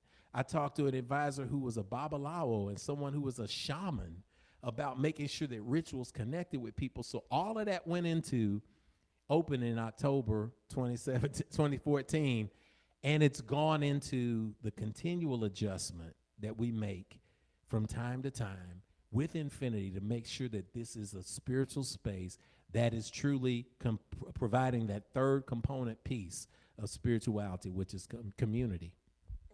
Excellent. Excellent. Okay, so let's see if I can do this right. Can you do it? We got Geraldine. How do we guys meet? We had to How did we meet? Oh, well, we met at Fisk University on the campus of yes, Fisk University. 20 plus years ago. Yeah. I Yeah, know it's 20 yeah, we're about speaking 20. peace over it. It's gonna be all right. Yep. 20 He's letting Yeah, us it's know. almost 20 Almost years. 20 years and did not connect, but spent a series of time working with each other Yep. and dodging each other and Yep. different relationships. And then we ended up in alignment Yeah. 13 years ago. Yeah, because we both went on our own journeys, and the time, like, once I got to Fisk University, I had to go on my own type of journey. But I always kid about that. And I was like, I had my eyes set on him before he even knew that I was even watching him. And I was like, who is that man? Mr. Carr, Mr. Carr. Lord. Yeah. All right. But yeah, Yes. that's how we met. That's the synopsis. Yes. Yes. Okay. Sister Felina. Is there a significance to wearing blue today? Okay, so let's say this. This is, I guess, just how the universe works. I woke up this morning and I was sitting there. I was like, what am I going to wear? And so I was thinking about different things, and it popped up in my spirit, of course, and it was like, you should wear your little blue thing. And I was like, oh, I could do that. So I put this little piece on the bed, and I was, thinking about the rest of what to put with it. And then you started to ask me something. I said, what's that thing on the bed? And I was like, what is Like, that? something I'm gonna wear today, and it was blue. And the night before, I had felt the spirit blue, color blue, and I pulled out this blue jalaba galabia that someone Infinity gifted me like 3 years ago. Yes. And I said, I'm feeling like wearing that today. That's the energy. So it was the alignment energy of the power of You're blue. like, I was going to already wear blue. And we were like, okay. But then you think about the colors of Infinity. I mean, we do Blue and like that gold. Yeah, blue, gold, and silver. That's right. Yeah. So it was in alignment. Yeah. Thanks, yeah. Sister Felina. Good notice, though. We like blue. Okay, all right. Sister Rosetta says, I appreciate that the ancestors put you on this path to allow you to create this sacred space that has transcended the physical, a place where we can breathe. Thank you. Ashe. Ashe. We're all in this. Yes. We're walking beside each other, and we're walking together Yes. in that space. Yeah. And it's a good thing. And I want to say a special thanks on Founders Day because, again, this space now has grown. And we talk about maybe 3-4 people who, when we talked about it, said, I got it. Yeah, let's do it. Yeah. Let's do it. It's like, But hey, we have since grown yeah. to, we may have nearly 100 people on the rolls officially and that represents families, almost 60 kids. This strong energy that is reaching now through the internet to different spaces. So it's just been a gift. So the acknowledgement. Yeah, it's the change, because I think about myself personally, and I said this to you on Founders Day. I was like, I'm so grateful for Infinity, because I was like, it changed my entire life, and I'm not just saying, it literally changed how I thought, to have a place that every single Sunday I get to remember about that alignment essence of it. And then I'm challenged to grow and to think outside of the box and to look at the responsibility of my spirituality that I'm holding for myself, and then how I connect with that whole essence of consciousness. It has changed my entire life. And it makes a difference, yeah. And so me too. grateful Me too. for Everything it. that I've done inside and out of Infinity has been amplified by the voices of Infinity, so to speak. But the voices, the people, the energies, the essences, and the greatest joy for me is seeing how the fruit is being born. So when people come into Infinity, and many of you know, because we get the joy of interacting with you all on a regular basis, and we end up being the intersections where everybody comes into a space, as it should be. That's the great space. I went from a space of being a spirit guide. I've helped a ton of people over my life determine what their purpose is, help them through difficult situations. People from athletes to politicians have called me in, and even in crisis situations said, what do we do? That was that. That transition point from spirit guide to spiritual leader was an interesting transition, because as a spiritual leader, you're responsible for a community of people. And so that community of people continues to get strong, it continues to grow, but you also get the joy of interacting with people and them coming up and saying, you know what? For so many years, I was hitting my head against the wall, but now I'm focused on making sure that I'm responsible for my spirituality. I've seen my relationships grow. I've adopted a new diet, a new way of acting. I've done yoga for the first time and found the meditation space in it. I decided to pursue my dreams, and I walked into that new job and that new opportunity. I started my own business. I can go on and on and on. And that's been the most exciting part of the Infinity Fellowship, and that's the part we're going to continue to focus on, and we're going to continue to amplify, and it's what every single day gets me up and gets me going and gets me excited, and I wish that excitement energy, I speak that excitement energy on every single person who ever comes into this door, even if it's just for one day, to say this moved my spirit and helped me stay in alignment. So that's the gift of it. Thanks, I say from everybody. Thanks, Rev Jeff, for being that vessel and allowing Spirit to have this for infinity. I'm going to thank everybody who has been on this journey, everybody who showed up one day and didn't come back again for 6 months, and then showed up for a week or two and then said, you know what, I just needed to see if this space feeling like this was real. Thank you. I appreciate the people who came through, got something left, and decided to build something on their own. Great. Those who have stayed from the beginning, when we were in that little actor studio, people who have contributed, birthing things like Yoga Sunday.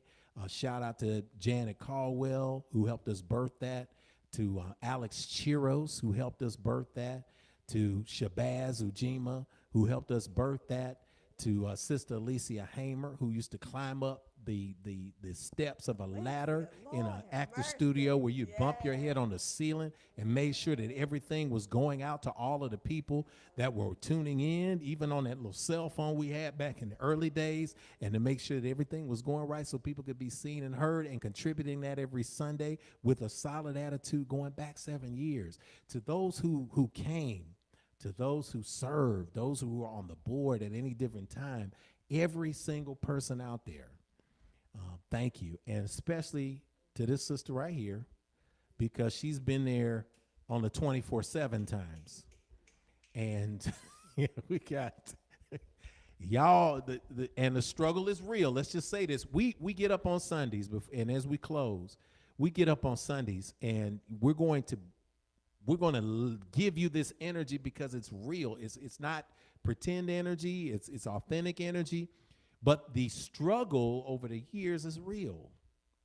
And, I want to say thank you, because the struggle of birthing something new is full of ups and downs. Thank you for the late payments on the mortgage. And thank you for the struggles with the vehicles.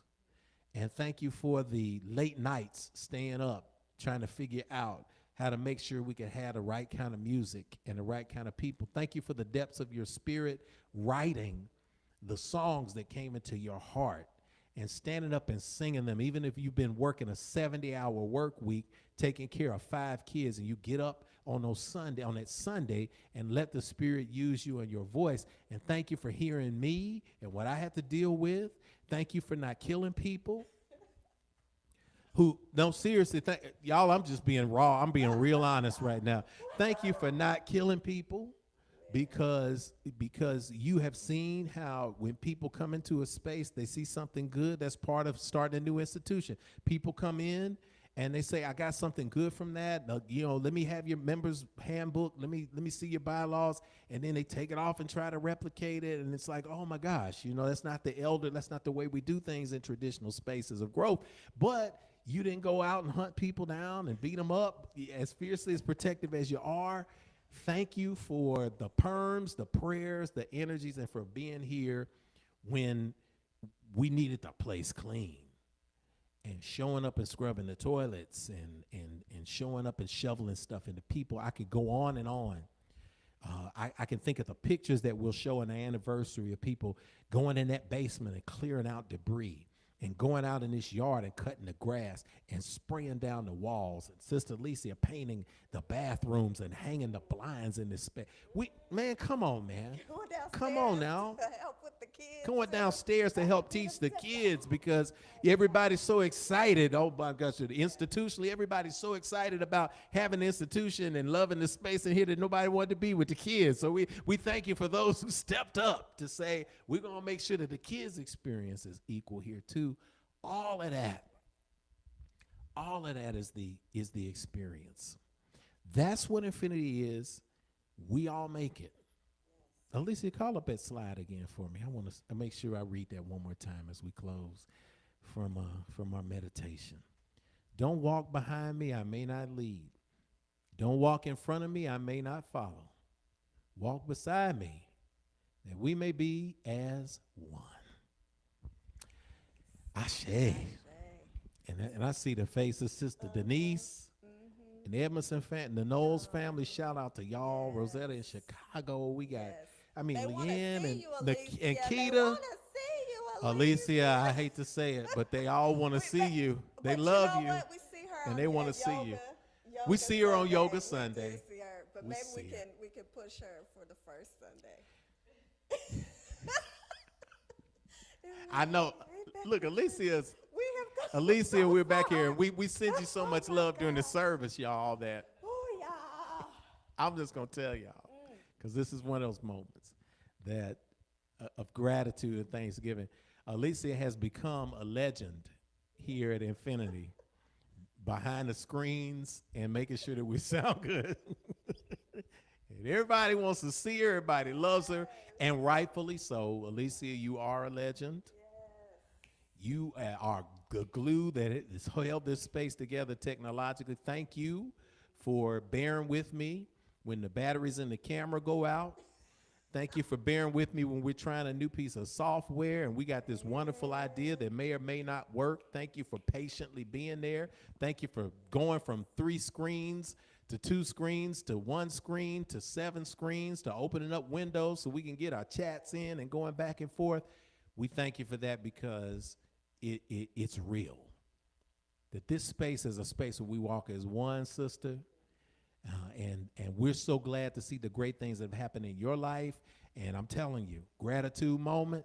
If we were to start spreading that gratitude, and I think about Alicia and Keita sitting on the floor over here. My goodness, yes. I think about them sitting on the floor after the tornado last year and sorting supplies for us to distribute to families who were affected by the tornado, and they didn't complain not one bit. It was a joyful space. I think about walking in that hot gym there in Fisk University, and Sister Star rolling up in her little green car and the girls rolling out, and Brother Demetrius coming in when people were coming here, and Tasia coming in here to sing, and Abaya, and I mean I could go on looking over see Brother Sean and Sister Yana sitting in the corner, and looking. I could go on and knowing that everybody is now in an infinite stream sharing this. And we could come into a space where we're continuing to grow. So guess what? The Founders Day is about all of us. And what a gift it is to be in this space and to still be focused and knowing that we're being that change that we're going to see in the world. That's what it's going to be, man. I think about all of that. Denzel coming in, said, I'm going to teach self-defense. I'm going to teach martial arts, his gifts. Rihanna come in. Shout out gratitude to Sister Rihanna. I went out to look at some of the property, the work that she's doing right now. She did something that was rare because we get these calls. She did something that was rare. She prayed for me. I said, man, come on, sister. Take off. I could have walked off that mountain. I was just soaring. So this love that we're all experiencing is right, it's real, and it's something we should always do. That's the gratitude moment, y'all. I'm also thinking about since COVID we were tied to just Nashville, but with COVID, it has expanded this online family and presence that have gotten us through this whole time, all the way for a whole year of people just pouring in online, and you all just going in and are like, yeah, we're with you, we got this. And those have been the moments where even in the darkest times of like, the uncertainty of what was going on during COVID and the uncertainty when things were closing down and then seeing all this energy popping up online and people and they're like, we are with you, Infinity. And, all of our people, I mean, it's just this it's a joint effort, that has helped us to just keep going. Yes. Yes. Never alone, just the ability to keep going. Yeah. Yeah. So Yeah. we love every single spirit that has come through Infinity and to beyond, every spirit that has logged on, every spirit that has walked through these doors. That has taken us in. It has produced this wonderful energy and freedom that we call Infinity. And it wouldn't be without everybody's spirit. It wouldn't be. And so it is. And so And so it it is. is. And so it is. Take a deep breath at home, y'all. Exhale, close your eyes. Sister Kenitha and we're going to perm for you. I'm going to start us out in this divine presence, I know. Because you got that gift too. We're going to send it. All eyes closed, all heads bowed, all hearts open. All wise, all knowing, all loving God. Oh, sometimes we just don't know how to talk to you because that human intellect wants us to give you a name. The human intellect wants us to give you a face. The human intellect wants us to give you a cultural background, but in this moment, we just say, you is. You is. And in this isness, we celebrate today on this commemoration of this vision being born into this world. Thank you for the calling in this space. Thank you for the calling that not only emanates from our individual hearts, but the calling that goes forth into the world to let everyone know that the light is on and the door is open at Infinity Fellowship. Thank you for the hearts that have been changed and transformed. Thank you for the gifts that have been manifest on a whole new level here. Thank you for the faces and the voices of the children that have been amplified. Thank you for the adults who have found in this space a space of renewal and restoration. We speak this gratitude to you today. We thank you for those who gave of their gifts along the way. We thank of those people who came in this space and gave of their hearts and their minds and their spirits that this space may exist and continue to grow. We thank you for those who are no longer here, for the gift that they were while they were here. We thank you for the contrast that we have faced, because the contrast made us dig deeper, made us breathe deeper, made us open our hearts wider, made us stretch our hands taller. It made us dig into you even deeper. And for that, we are grateful. Thank you for the future that is being pulled into the presence right now of healed minds, healed bodies, healed spirits. Thank you for the brokenness that is assembled on Sundays in alignment with you. And I thank you for the gift that you have been to my family, to my friends, to the community out there. Thank you for the gift of bestowing the first tiny house village this city has seen on Nashville, Tennessee, that came from this space. Thank you for the Arts Academy that have touched so many young people. Thank you for the gift of a center where people could gather and mastermind and grow and put food in the ground and put air in the space for one another to breathe in. Thank you for this gift today. Thank you for this fellowship. We're mindful to give you the praise, the acknowledgement as we speak covering. Oh, Divine Source, in this moment, as we are together, just grateful for this moment. We are grateful for all of the opportunities, and I just speak into everyone's life. I'm speaking that there will be doors and opportunities that open up for everyone. I'm speaking that there is a divine healing that will take place over everyone. I'm speaking that there are healed relationships, that our loved ones are reunited, that we are walking into this infinite power. I speak that we begin to walk in this divineness, this inner essence that's inside of us, that is wanting to roar, that is wanting to come forward, and that we begin to open ourselves to the magnitude of this power. There is nothing too hard for the universe. There's nothing too hard for divine source. There is nothing impossible for God. There is nothing that can keep us away from that divine love and divine essence that is reigning around us. I speak over everyone who may be dealing with depression right now, and that they will begin to see who they are through the Spirit's eyes. I'm speaking to all of those children out there who are feeling low and are feeling disconnected, that there will be consistent reminders around them. I speak that there will be love and protection that come around all of us. I'm speaking that there is a divine alignment to those who are out there doing things that they know it's just not a part of who they are because they just can't see it. I'm speaking protection over the lives of our brothers. I'm speaking protection over the lives of our families. I'm speaking that there will be an awareness of higher consciousness that comes into this world, that we will rise up. And I'm speaking into everyone who will begin to see the purpose inside of themselves and start walking in it. You were created for something of just mightiness. You were created to do something great. I speak that over your lives. I speak that you'll be able to walk in that and see it. We love you all. I speak that there's clarification. I speak that there will be opportunities that come from nowhere that you didn't even know was about to happen over everyone's lives as we walk into this together. Amen and Ashe. Y'all take it with you today. Wrap it up and keep it in your hearts today. Remember this space today. Remember, this is what this space is. This is what we are here for.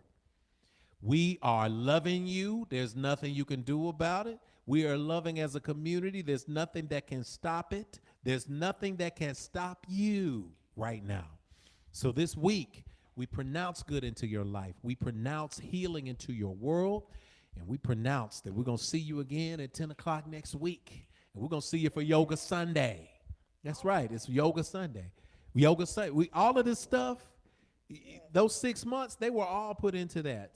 I had something funny, Sister Kanita, that came to me as we closed today. I took a picture. It was on my phone. I put it on here. But we were setting up the Sundays, and we aligned. First Sunday, second Sunday, spirit nurturing. Third Sunday became If Speaks. We was calling If Talks, I think. And then we came fourth Sunday, Yoga Sunday. I looked through my journal. I'm so glad I took journal notes, because one of my biggest ideas we never did. It was going to be first Sunday, Spirit Sunday. Second Sunday was going to be If Speaks, Spirit Talk Sunday. Third Sunday was going to be Yoga Sunday. Fourth Sunday was going to be Wine and Jazz Sunday. Spirit was so out of the box. We were going to do wine and jazz for church. Some people out there say, oh, that's a great idea. Let's bring it back. We had to be mindful. That's what those 6 months is for. Every idea and an alignment idea. So we can do a wine and jazz set here at Infinity. But yeah, that's why we got that. But I'm mindful of all the great spaces that we've been through here, all of the wonderful adjustments we made along the way. And guess what? Because of that, we're able to see, giving thanks. We're able to see now that even if you didn't get it at Infinity, you got it other places. Somebody came up to me once and was like, you know, y'all doing that yoga Sunday? Yeah, well, my church is starting to do yoga now. We're going to do yoga once a month at my church. I was like, how about that? Ain't that good? Now, we ain't going to do it during a church service now, but they say we're going to do it after service. I said, at least you're doing something. People are now having community conversations during church services. Never had that when I was coming up. But now we're pausing the church service to bring people in. That's something great. So whatever we put in the world, y'all, guess what? We drop the stone and let the waves come from that. So Sister Felina, yeah, we're going to have an Infinitude t-shirt. We're working on that. Yes, we are. We're making some orders. We're working on that this week, so we will have some t-shirts. We will have it. We're going to get it going. All right, so for everyone else, we're going to wrap it up today. As all hearts and minds are now clear, And we move into this place, from this place into the world that awaits your light. As you hold hands with someone, as you hear the words of the song, as you hear them going forth, we recognize that we raise our frequency as one when we sing our song. We're going to sing our song. Who wrote this song? Spirit, that's what happened in the 6 months. Peace came out of those 6 months. If the end song to this came out of that 6 months, hearing it in my spirit, letting it out, and then the universe sending me Monterey D. Lee II, Cindy Love Monty, who did the music arrangements for our original stuff. All of that, 6 months. So we invite you to join with us as we sing our song. We'll put it on the screen. Found this day. If today's a brighter day and we are on our way, then we can begin to heal ourselves again. Oh, we remember yesterday, and yet today's a day. God's reminding me to look at you and see family.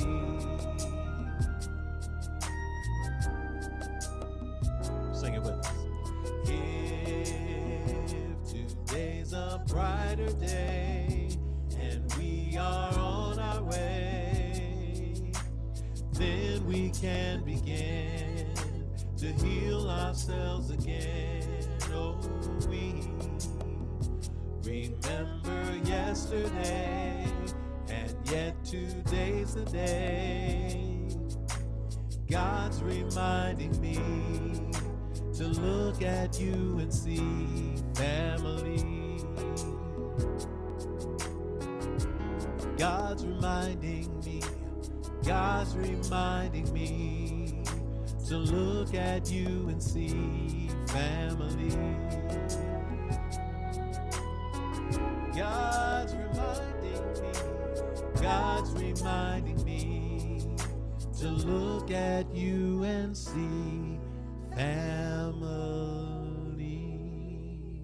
We speak that the love of God, the wisdom of the ancestors, and the infinite and abundant power of the universe rest, rule, and abide with you, rocking your spirit, henceforth, now, and forevermore. We'll sing together. Amen, amen, Hotep Shalom, Namaste, Ashe. On behalf of Sister Kenitha, this is Rev Jeff reminding you, when you get information in, it becomes knowledge. But when you take that knowledge, put it into action, it becomes wisdom. Peace and blessings. Be wise. We'll see you next time.